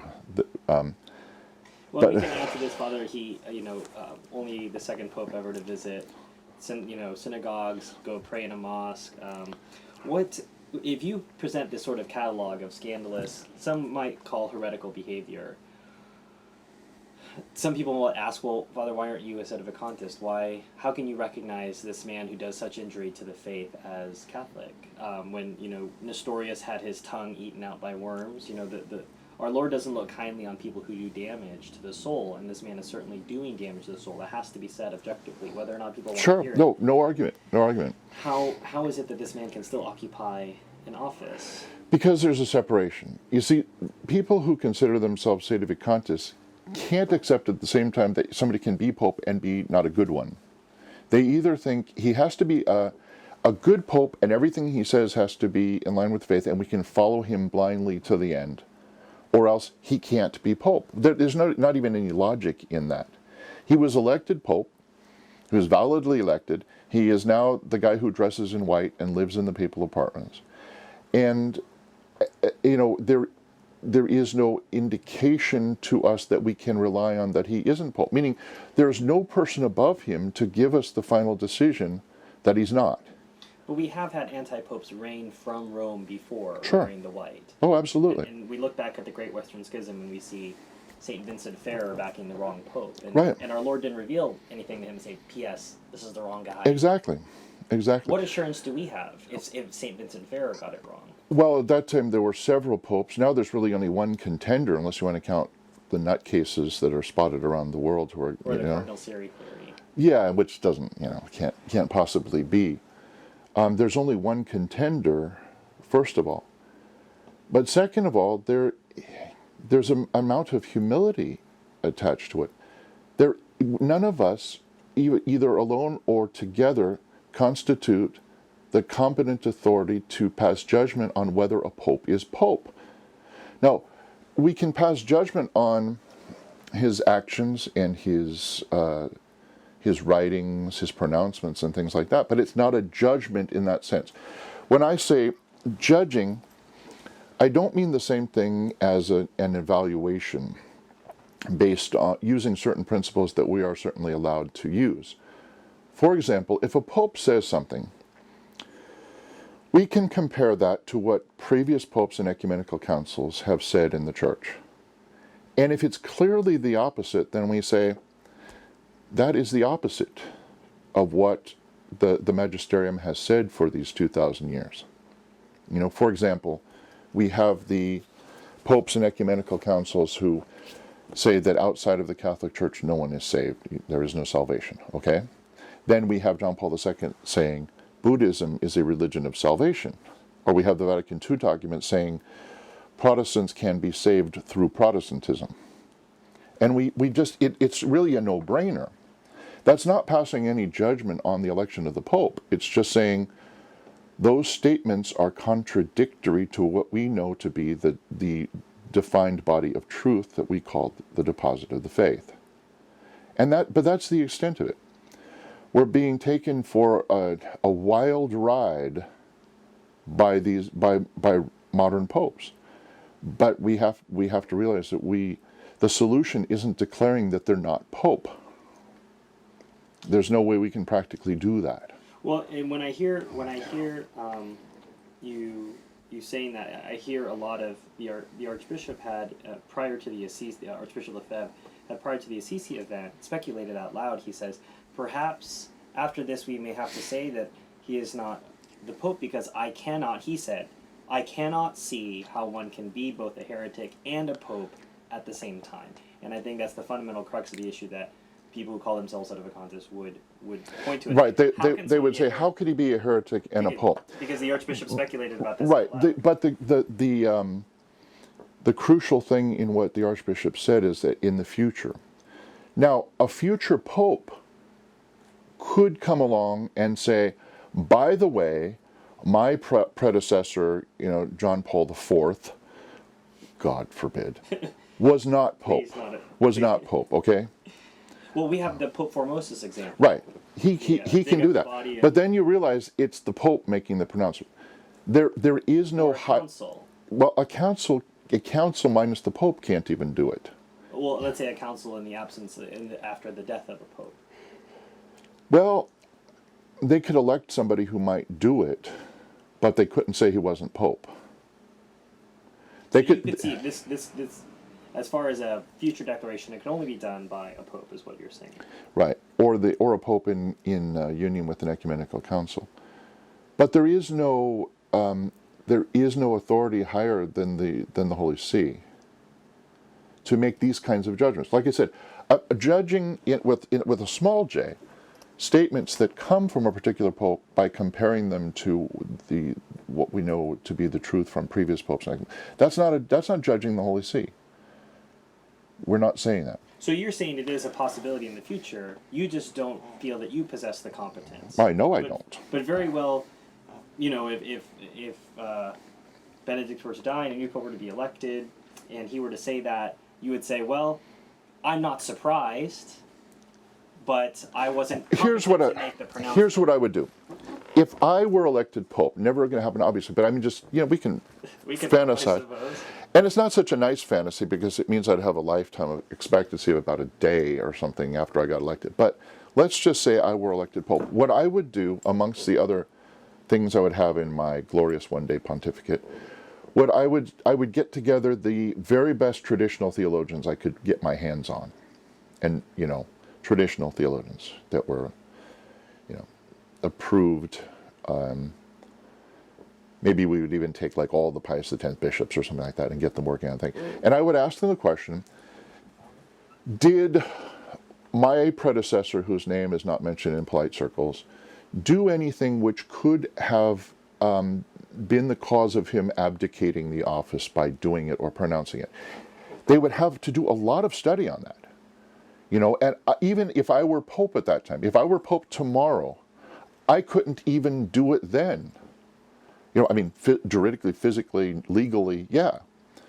But I wouldn't, that would be rash and temerarious. I would immediately, amongst the other things I had to do besides annulling Vatican II and declaring that the new Mass is against faith and morals, I would appoint them. You had a very busy first 100 days. Yeah, but mind you, even a commission of the best minds that we have on the traditional side of theology would not come up with a conclusion in a day or a month, I can tell you that. Well, to say nothing of the fact that they wrote a lot, so you'd have to go through all of the diarrhea. Yeah, I know.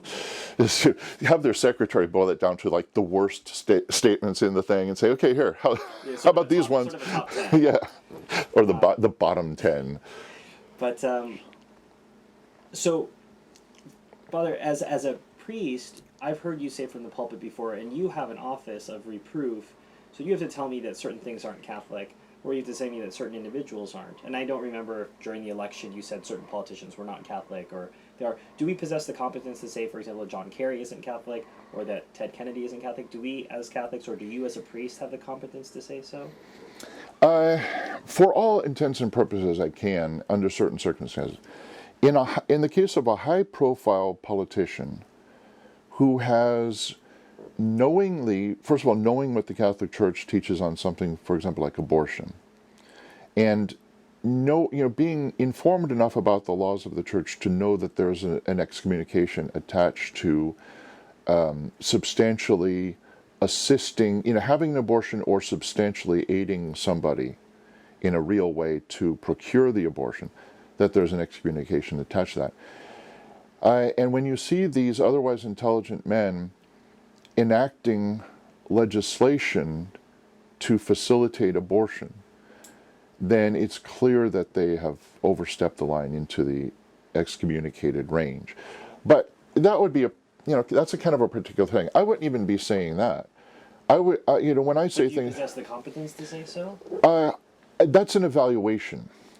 More when I'm saying something like that person's calling themselves Catholic, but they're not acting like it. That's exactly what I'm saying.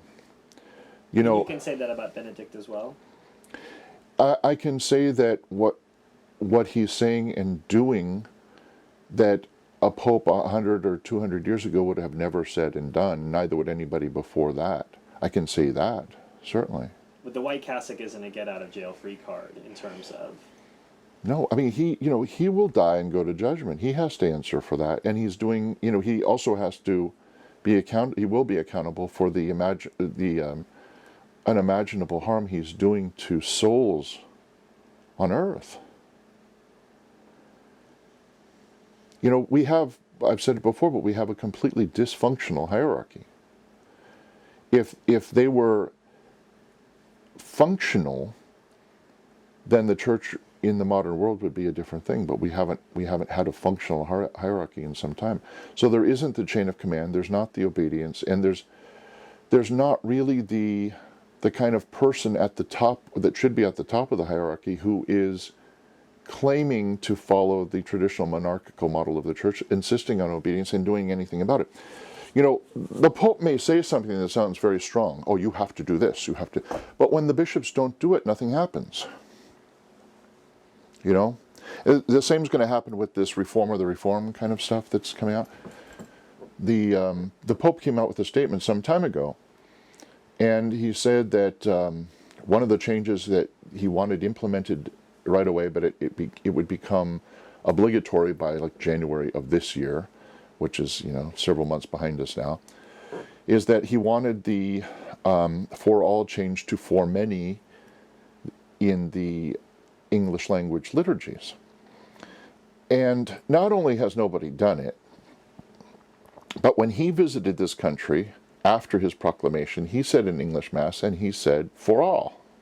So he's not even doing it. Yeah, he's not even doing it. So who else is going to say, well, I think they're having another commission to study it again or something like that. At the time the implementation comes, so you have to study the two words again, make sure that in Latin pro multis translates into for all in English. It's part of what you're talking about. You know, you learn some new things about Latin as you get wiser in the modern world. So, you know, there's two ways to translate multis.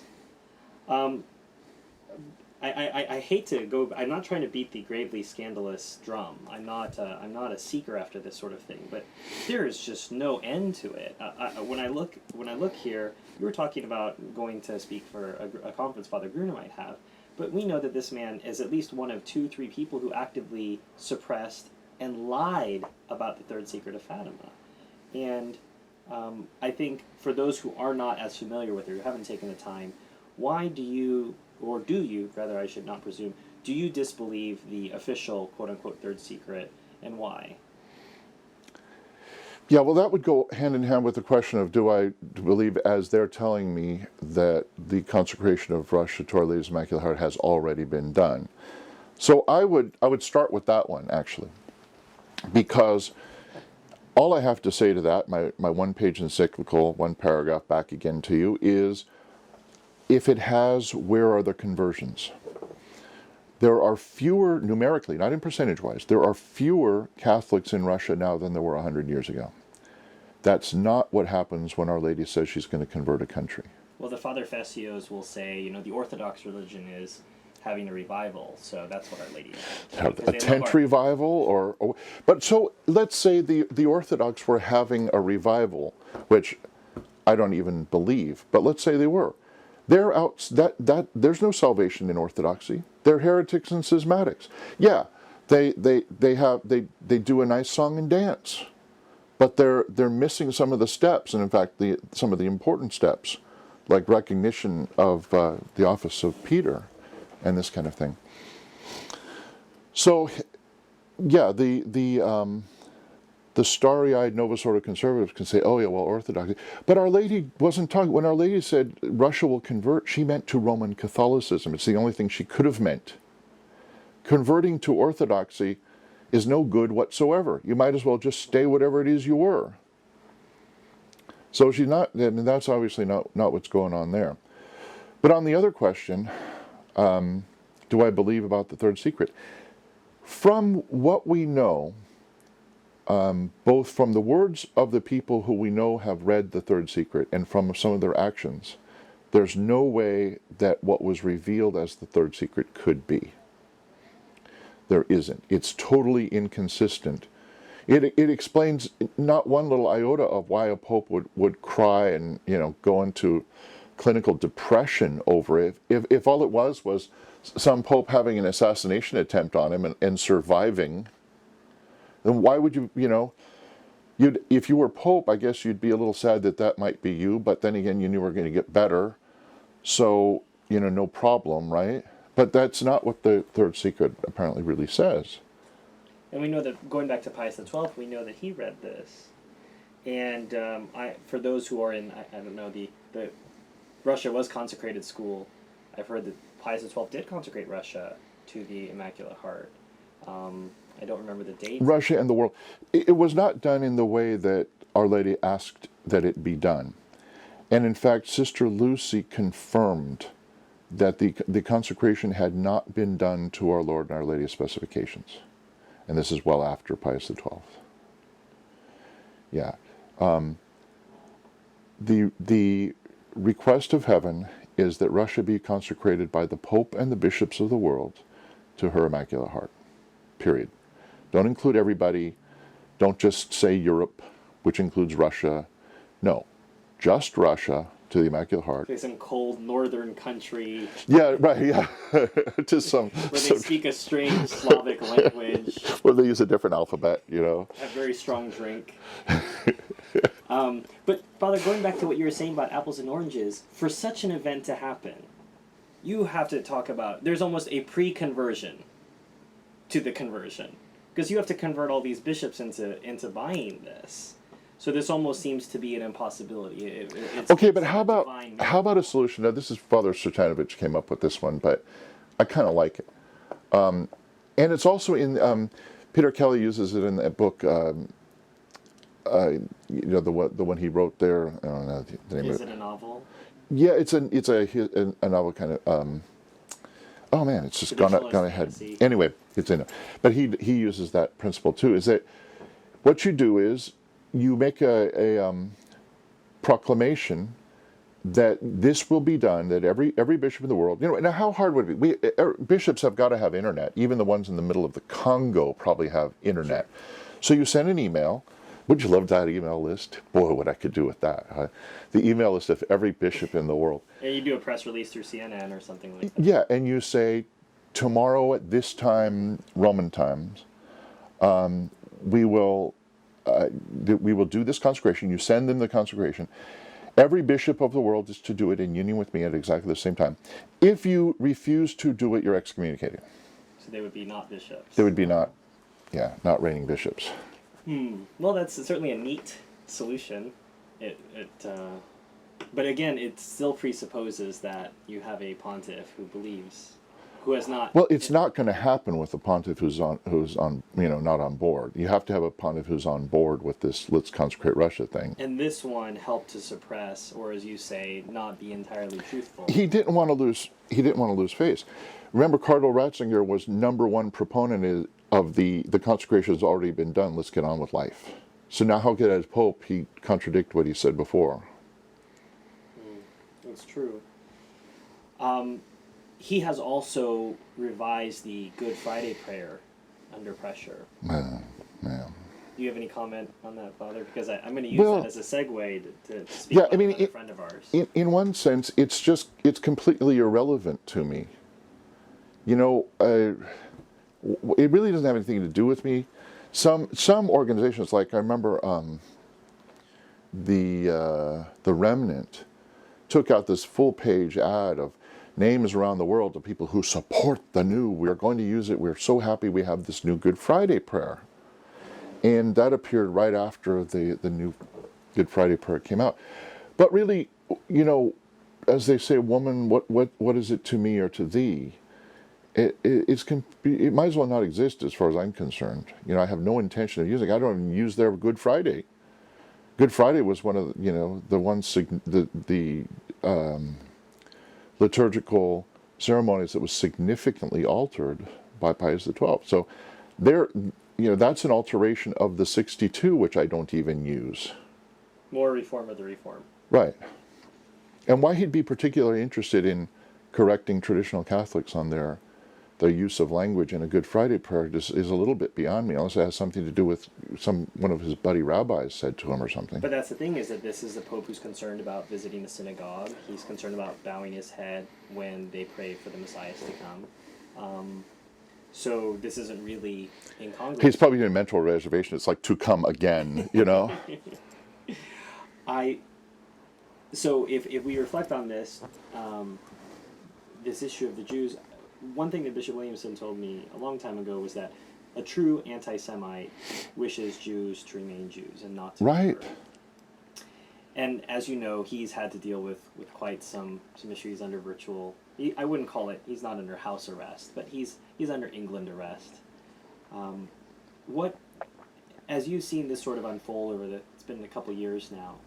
What have been your thoughts, or as Faithful have asked you, who are confused or frankly don't know much about World War II history or don't know much about the horrors that were perpetrated? Certainly, Jews, Catholics, many people were victims of of certain horrors. What has been your way of trying to explain this to them and or try to contextualize things, or is there no context? Is it You simply mean the whole Bishop Williamson the affair? I mean, the with the press and interview? everything. Yes. Well, I have a lot of thoughts on it, but my first impression is that whatever Bishop Williamson or any individual's take is on how many Jews were killed in gas chambers or whatnot, or just killed by firing squad, however you do it, that is a matter of history, not of the faith. And I really feel that his order, the Society of Pius X, should have defended him a little more. They didn't have to defend his numerical breakdown of the so-called Holocaust, but they could say, you know what, that isn't a matter of the faith. That's a matter of someone's historical perspective. It could be right, it could be wrong, or it could be halfway there. But as it is separated from the body of the faith, you can't say he's heretic, and you can't give him any kind of a censure for it. And then I would have said, no, absolutely, he's not going to be brought before any court, because that the world is in a frenzy of prosecuting people for having varying opinions than certain other people's on things like what happened to the Jews in World War II, and so he wouldn't get a fair trial for something he shouldn't be on trial for at all. I mean, suppose I want to go the other way and say, I really think 600 million Jews were killed. I think that's more like it. There were at least, if not a billion, that's another. There could be 1 billion Jews killed in the Holocaust. Well, I don't know what they would say to that, but obviously I would just have an erroneous opinion of history. There couldn't have been, because there weren't that many people in Germany or anywhere else in Europe at the time. So I think they should have been a little bit more protective of Bishop Williamson. They should have. He's one of them, and what he said, no matter what the accuracy of his numbers were in that particular interview, had nothing to do with the faith. But the way that the Pope is rubbing elbows with rabbis and things like that, it became possibly something that endangered the Pope's personal agenda with regard to becoming buddies with more Jews. And I could see it would be inconvenient. But even the Pope, the Pope's not going to defend a traditional Catholic bishop on anything, let alone on something which goes against a popular opinion of the Jews. But yeah, no, they should. But so you're saying that the society hung him out to dry, at least the society leadership did. They should have supported him more. I think they immediately got the sense of that it was this hot potato. And I think they abandoned one of their own much too quickly. So with that in mind, Bishop Williamson has said that he always quotes St. Augustine and says, if it's true, it's Catholic. And so if it's something that is a matter of true or false, it doesn't matter whether we're talking about a specific doctrine of the church, that if I'm teaching you that truth is truth, that it's all connected. And so truth has only one source, which is God. So Bishop Fillet's statement upon the release of the interview, his initial statement the week or a few days after was, "It is obvious that a bishop can only speak about questions of faith and morals with any ecclesiastical authority. But everything is a question of faith and morals." I mean, the bishop wasn't speaking about, what movie do you want to see next week. His point about that was, if you can lie about this, and the implications of lying about this number mean that, and we've seen it perpetrated throughout the years, that this is a unique situation, that the genocide only happened in World War II, that it's never happened before and never happened on this scale. And his point is that if we allow that narrative to be true, then then there are other questions at stake rather than simply a number. So for him, he's made the point that the number is insignificant. It could have been much more, but the point is that, are we being truthful about our numbers? Are we being truthful? So is it not something that is part of faith and morals in terms of you need to tell the truth? Well, I mean, we always have to tell the truth. So, I mean, the point couldn't have been You will these tell people us, are don't go see a movie, or you'll tell us, don't vote right, for this right. person. But I don't think the point could have been that, well, these people are lying, so we don't know what else they're lying about. I mean, that could hold. I mean, that's all of politicians, you know. For instance, if I were looking at the issue by myself and trying to, I can tell you, I don't honestly know how you come up with any number on that. Even amongst the Jews, they have a perfectly good, conservative, Orthodox, whatever, practicing Jews who will give you one number, and perfectly good Jews who will give you another number. I don't know how you go about proving something like that.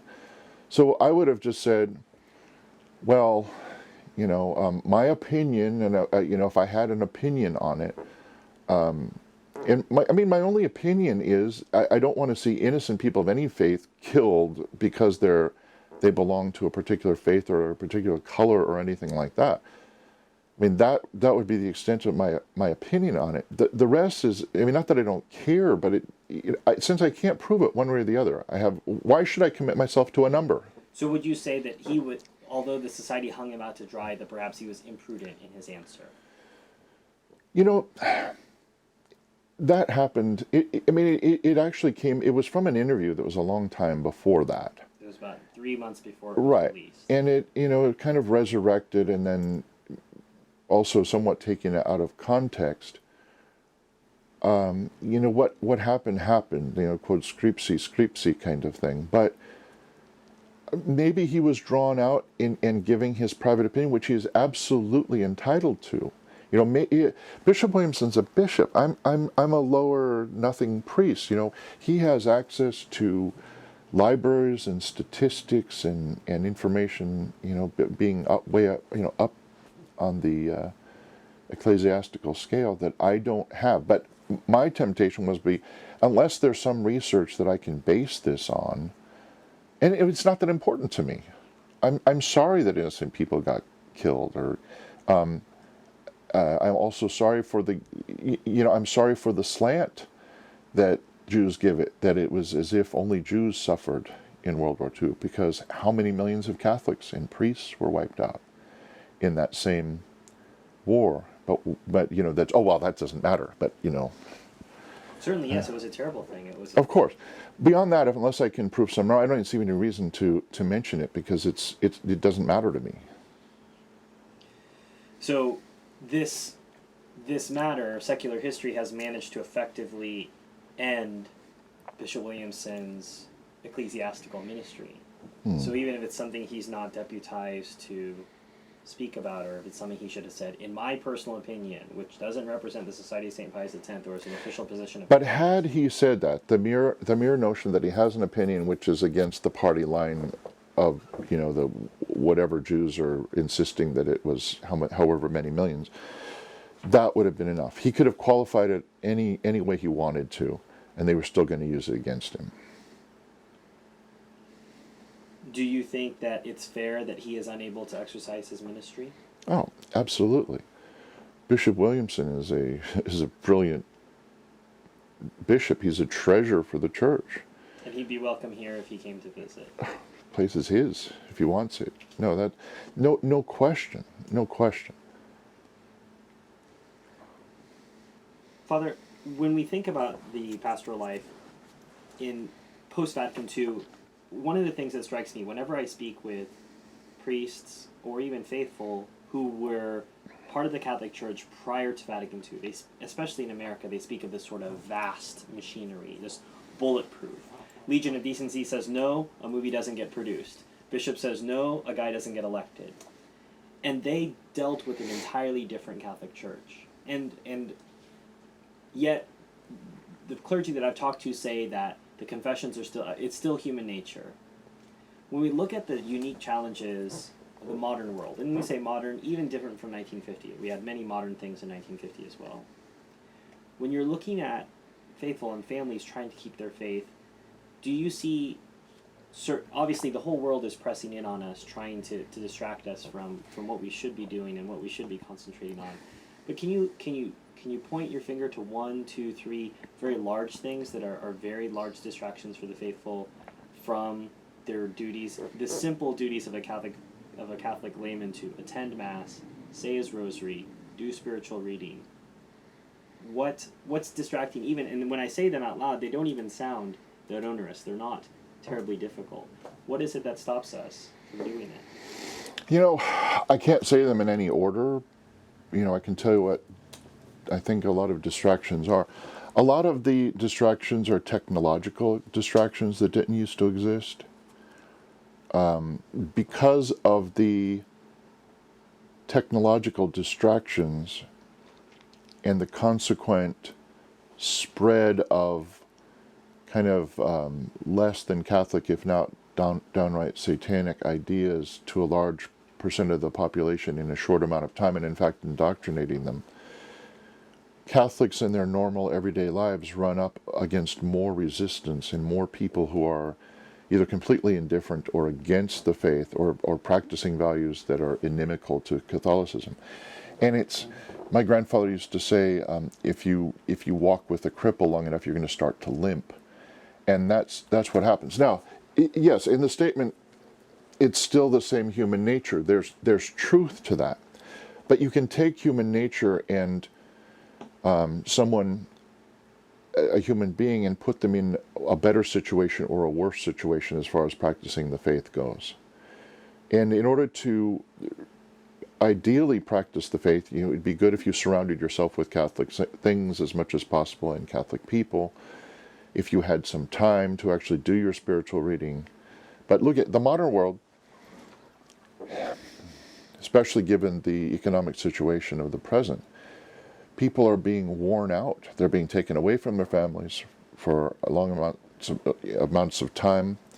You have maybe both the father and the mother having to work, not just choosing to work, but having to work, and detracting from that ideal Catholic household setting where the faith is learned and nurtured, in a sense.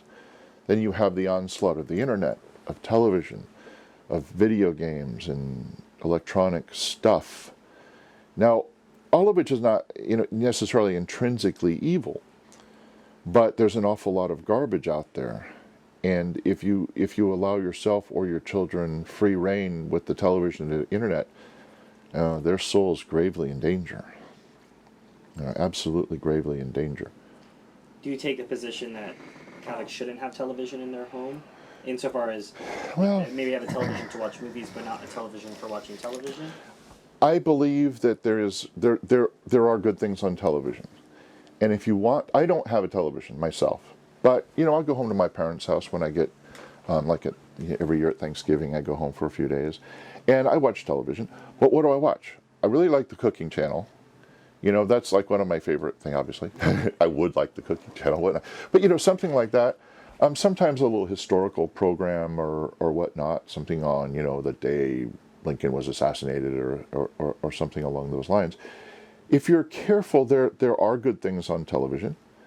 There are good things. I know. What would I do without the internet? If I can remember, what was that? Was it Providentissimus Deus or, whatever? And so I'll remember a few lines from something. I'll do a string search and it'll come up. Can you imagine? This wouldn't do me any good. I'd be searching for days through something like this to trying to find the quote. Whereas the internet, I can get right to the Catholic Encyclopedia. Just all this wealth of Catholic information. The bad stuff is there too. But I think that's a choice that every person has always been confronted with, in a sense. It hasn't been as accessible and as nasty and as present to all of us as it is now. But the choice, that part is human nature. The choice to do what's God will or not is still the fundamental choice. I mean, you use the internet, right? Yes. And you don't do bad things with the internet. You do good things with the internet. And I do too. And I found, if you're careful about deleting certain emails before you read them, because they'll have spam that's disguised as something good, then if you don't go looking for it, you're not going to get it. It's not like some horrible thing that's just going to go, boom, we've taken over your computer now you have to watch these awful things. It doesn't happen. So, should a Catholic family have a television? I would say if they intend to use it well with plenty of supervision by the parents who will allow certain things to be watched, or especially, DVDs if they want to, whatever. But I think that could be okay. Or you dangle some carrot and say, well, if you say your rosary, then maybe. Yeah, exactly. You can watch Paula Deen reruns with me, But certainly, it's spiritual suicide to have to let your kids or yourself, really, to just roam the switch channels, the thing you see, and I'm just switching channels. Well, no, that's suicide, and so is using the internet with no supervision and no direction and no reason to do what you're doing. Emails. What would I do without emails? I have people, because I'm no Bishop Williamson, obviously, but I've done conferences, I've spoken around the world, and I always give people my emails, and I get questions. Just like any priest would get questions, but I'm getting them from Africa, from India, from parts of Europe, and on a daily basis. And I'm getting back to people who want to know things about the faith and don't have someone to give them a theological analysis where they are, a place where they have no priest, people from Korea, wherever that I've been. And that has become a very valuable part of the ministry. Answering back these emails and helping people with their attempts to live a Catholic life. Part of living that Catholic life means that we will have vocations come from within our own ranks. What do you think stops that from happening? What do you think suppresses that call?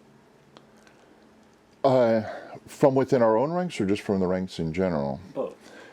Well, the world vociferously militates against a vocation as we know it, to the priesthood or religious life. And the onslaught of that would be responsible for people not answering the call. I believe the call's still there. But, if you take the proverbial television or radio and you cut the antenna off, it's not going to get the reception. And what we have is we have a lot of young men, young women, who in other times, if they had any kind of a prayer life and were receptive to the movements of God's Holy Ghost within them, then they would be going to monasteries and convents and seminaries. But they've cut their antennas off. They don't know the vocation when presented with it, because they're not in a suitable frame of spirit to receive it. From our own ranks, I'm in constant admiration at the number of people we have, even from our own parish, who are willing to go and check out the seminary and live there for a while. And where do you send them, Father, if they're from here? The women are a bit harder. I haven't been able to send. There are certain orders around. We haven't had a lot of female vocations, I guess, or at least people haven't spoken of them. We do have one young lady who entered the Carmelites with that Father Ward in Colorado. Okay. That group down there, and we have a couple in other places, but I have no one place that I send them. I say, well, here, there's these Franciscans, up in like Kansas or wherever those are, the ones I'm talking about. If that's your vocation, or if you're called to something more contemplative, try Colorado, or you have to fit it in. If they're a boy or man and they feel called to a monastic life, I'll definitely send them to Our Lady of Guadalupe Monastery in New Mexico, Silver City, and say, if you think you have a religious, a monastic vocation, this is certainly the place to try that out. If they think they may have a more secular vocation, or that other slightly religious vocation, I would definitely say SSPX. So even though they say the 62 Missal, something I just have to accept. And when I say, okay, when I talk about the pre-55 Missal versus the 62, yes, I do what I do, and I have my reasons for doing it, and I think they should too. But I'm not going to exclude, I'm not going to exclude them from my Christmas card list or anything, because they're It's a doing, practical issue I for think you. they're doing a lot of them are doing the best they can. They haven't asked the questions yet. I would like them to ask the questions, but it's not like I'm saying, and well, just get behind me, Satan, or something like that. I do what I do, and I know why I'm doing it, and I have my reasons. And some of them are doing what they're doing because that's what they've been told to do. But no, I can't be too harsh on them for that. We'll just, for the moment, disagree on that thing, and then hopefully, if you listen to my arguments, at least, Although I did talk to one of their bishops, not Bishop Williamson, but I said, I talked to them about that particular issue because someone very close to Archbishop Lefebvre said that he was actually getting very close to going to to considering the question again of the pre-55 missal. He was at one point thinking about it when the infamous 9 left the society. And so he felt that at that time then it became too closely associated with them to go studying things. But later on, after the shock waves ran out on that event, he was considering again, but unfortunately then death took him, so he wasn't able to. But yeah. And that bishop you spoke to, did he confirm this story? Yeah. Yeah. It wasn't a bishop, it was a priest who was close to Archbishop Lefebvre who said that, and other people have told that were ordained by Archbishop Lefebvre said yes, he was actually thinking about that in the end. But now, you asked me about the practical considerations, the pastoral aspect of things. We're in a holding pattern. Parishes like mine, or parishes like the ones that the society has, or at schools or whatever, we're not there because we think we are going to single-handedly restore the church. We're doing what we're doing because we're trying to keep our little fortress together where people can come and have a place to save their souls. We're trying to hold out against the world. I just want a parish like there used to be, and teach the things that used to be taught in every parish. There's no novelty.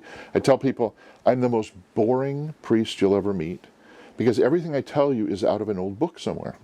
I don't make up anything. And it's the same that what goes on here.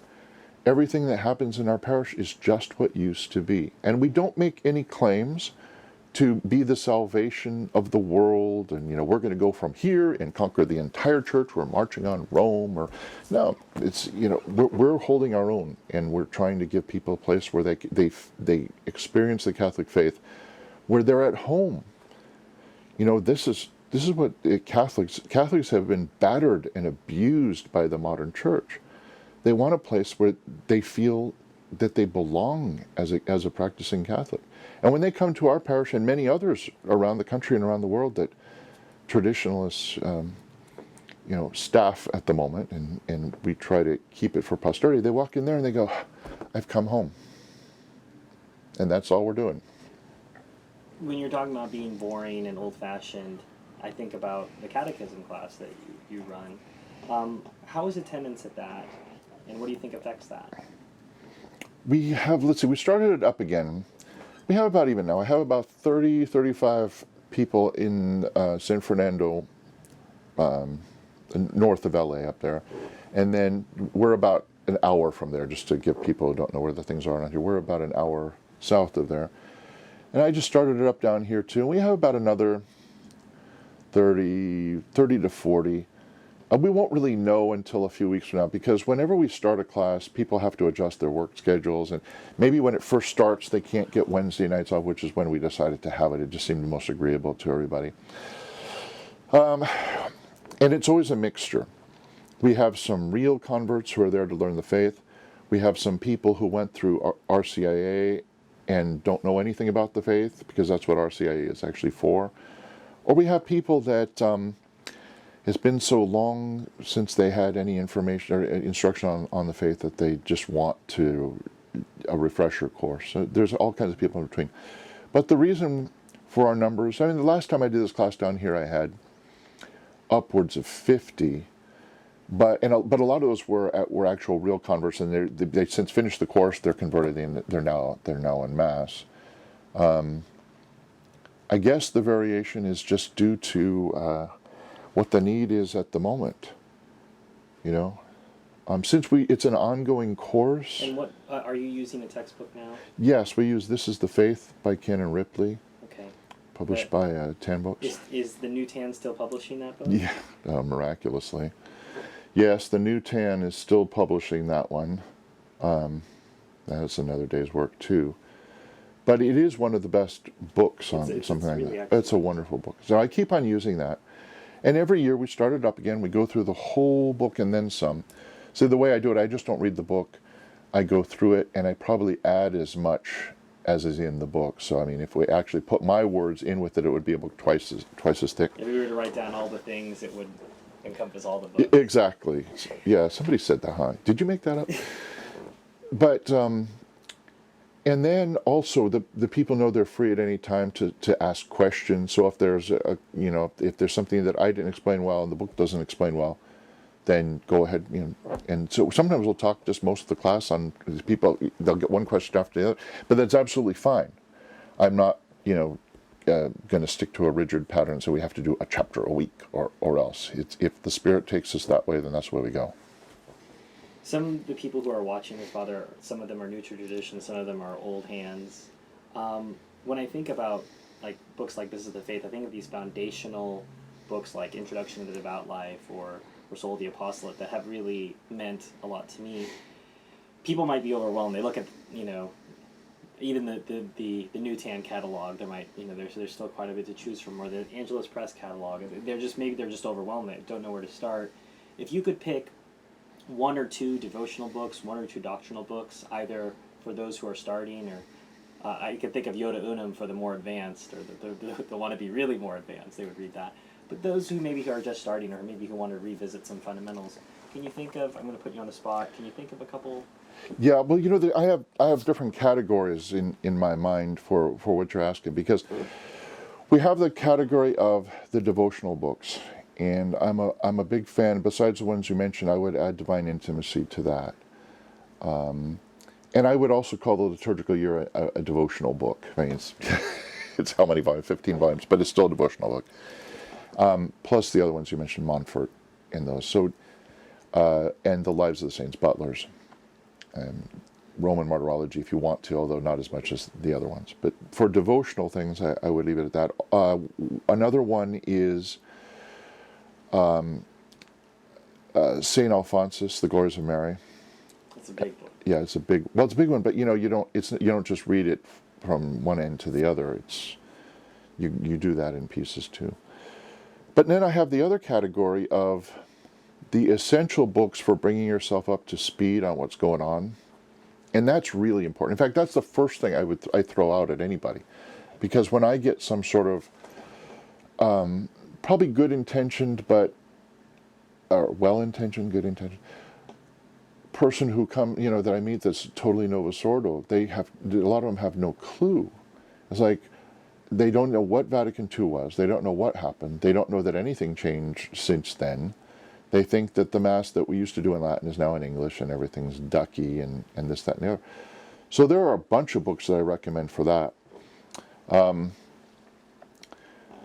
Well, I would say the absolute essential on anybody's list that wants to become informed in what's been happening and what has happened would be Michael Davies' Liturgical Revolution, the 3 volumes, Cranmer's Godly Order, Pope John's Council, and Pope Paul's New Mass. How anyone could ever go back to a Novus Ordo after reading those 3, I don't know. But also the Rhine Flows into the Tiber, Open Letter to Confused Catholics, Archbishop Lefebvre, I Accuse the Council by Archbishop Lefebvre, the Ottaviani Intervention. I mentioned the Rhine Flows into the Tiber. One of the suppressed titles of TAN, of which they have suppressed many, TAN systematically has been, since they were taken over by the new organization, whose parent company is actually Goodwill Industries, and whose sub-parent company is a Bible publisher, which colors the thing, because they stopped publishing Which Bible Should I Read, because they want to sell some of the Bibles that it says you shouldn't be reading. Well, they stopped publishing the Ottaviani Intervention. Right, and that was the one I was going to mention next. The Ottaviani Intervention is That's a wonderful. But you can get that online, though. See, there's no copyright. There's a new publishing house called Philothea Press, which puts it out now. Yeah, but and there's no copyright on that, so you can get it for you free. can get online and just print it out if you want to. Also, but one of the ones they suppressed too was the problem with the orations of the New Mass, with the prayers of the New Mass, Father Cicadas, which was, or Cicada, however you want to say, really, really well written and concise, comparing, well, here's what there was, here's what there is, just systematic and yes, they brilliant. I talked to Father Cicada about that, and they said he got a little note saying, by the way, we're not going to be publishing these titles anymore. It's part of a chapter of his new book on the Mass. Yes. He just made it into a chapter of it. But yes, that was a good. But it's sort of one of those sad things that even TAN, we thought this was our standby publishing house. Even they've had to change some things as well. So yeah, well, also the problems with the New Mass, the Great Sacrilege, a lot of books which were really, really good and informative from there. One of the things that I reflect on, Angelus Press, I have some friends who work there, when I chat with them sometimes when I order books for our own publishing house, that their bestsellers, among their bestsellers most recently, are the comic books of the lives of Our Lady and our Lord. And I wonder, again, about our ability to read anymore. When you name some of these titles, I think, when I mentioned that the Glories of Mary are a big book, I think some people it's more than 100 pages. Right. I'm not reading that, They get really intimidated. Do you have any sort of words of encouragement for a culture that maybe has forgotten to read because everything's read to them? Or my only exhortation to them would be two things. First of all, you can't become informed unless you read. No one is going to spoon feed you every bit of content from the books you must know the content of. And the other is you don't have to read it all at once. When you get a book that's this thick, you don't have to sit down and find the time. You don't have to take 3 days of sick leave and go through that. You read half a chapter, whatever. You can. Break it down into doable quantities. But there just is no substitute for reading. Finally, Father, I want to reflect on the fact that you've sort of been blessed with having associates here. They sort of dropped in from the sky, or how, when you look at how you've had priests collaborate with you, and some have moved on to other things, what do you attribute that to? How did you get a Father Satanovich? How did you get a Father Starbuck? We don't have to go into the whole story, because I'm also going to have a chance to speak with Father Satanovich, but sure. When you look at that, how does that happen? Well, you meet priests. Father Satanovich was still in the diocese in a parish at the time that I met him. Father Starbuck was just still basically with the Dominicans, but they discover tradition and then they find out they're not on the right side of the fence that they think their newfound convictions tell them they should be on. In the diocese, Father Satanovich would not have been able to celebrate the Mass that he now believes is the only Mass he should be celebrating, and the same with Father Starbuck. So God kind of put us together, kind of just the right time where things worked out, and they ended up coming here to visit. But what they find here is a functioning parish with lots of wonderful people who are actually going somewhere in the faith. I remember Father Satanovic's first day here. He came over to Mass, and after my Mass, we were going to work on the Mass a little bit, because when they come, they're in all stages of formation, I guess, if you want, as far as learning the Mass. Anyway, so I said, well, you can maybe hear confessions, because we have Mass and we have confessions every single day here, and there's never a day goes by when we don't have people coming in to confess. And so Father Satanovich, he came after. It was just a normal weekday, it was slow. But he came in after and he goes, that was more confessions than I'd had in a month at my parish. And he was just like, whoa, what's going on here? He's got to kind of work his way up to that. Yeah. No, but people, it's just a normal church where people feel at home, where a Catholic will feel at home. And that extends to the priests.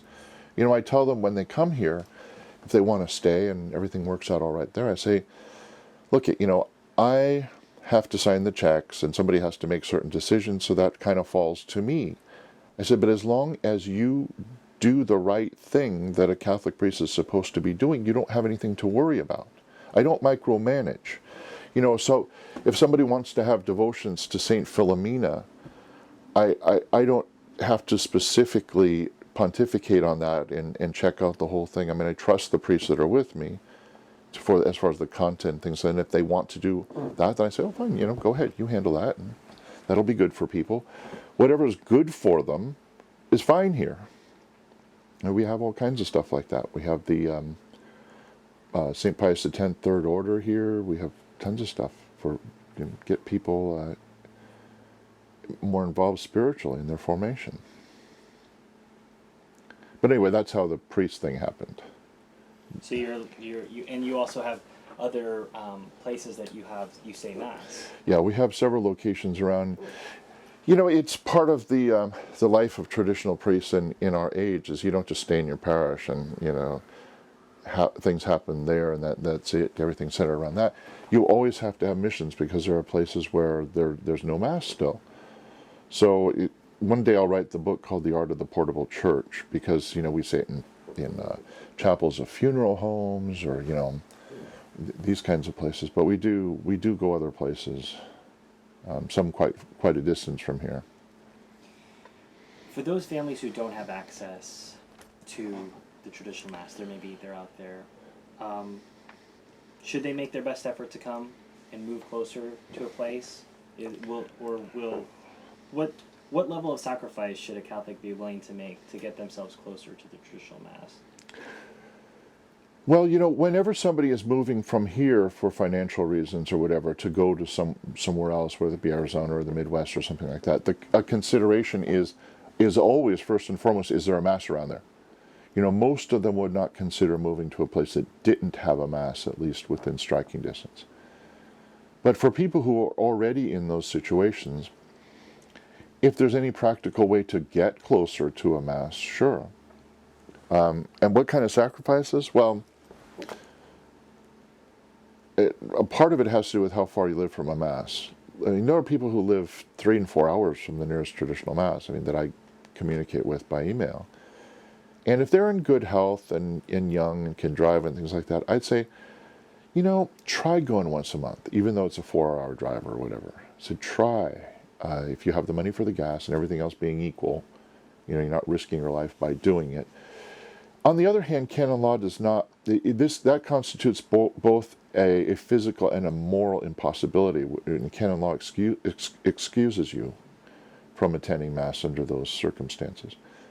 But still, I think if it's at all possible, that contact with the liturgy is pretty crucial. That reminds me of a T-shirt I see. There's this sort of 50s-ish man, and he's behind the wheel of a car, and the caption is, "I drive 500 miles for a Latin mass." And he's just sort of really happy about it. So when you're saying 3 or 4 hours, that's the round trip. If 4 hours there, 4 hours back, that is 500 miles. Yep.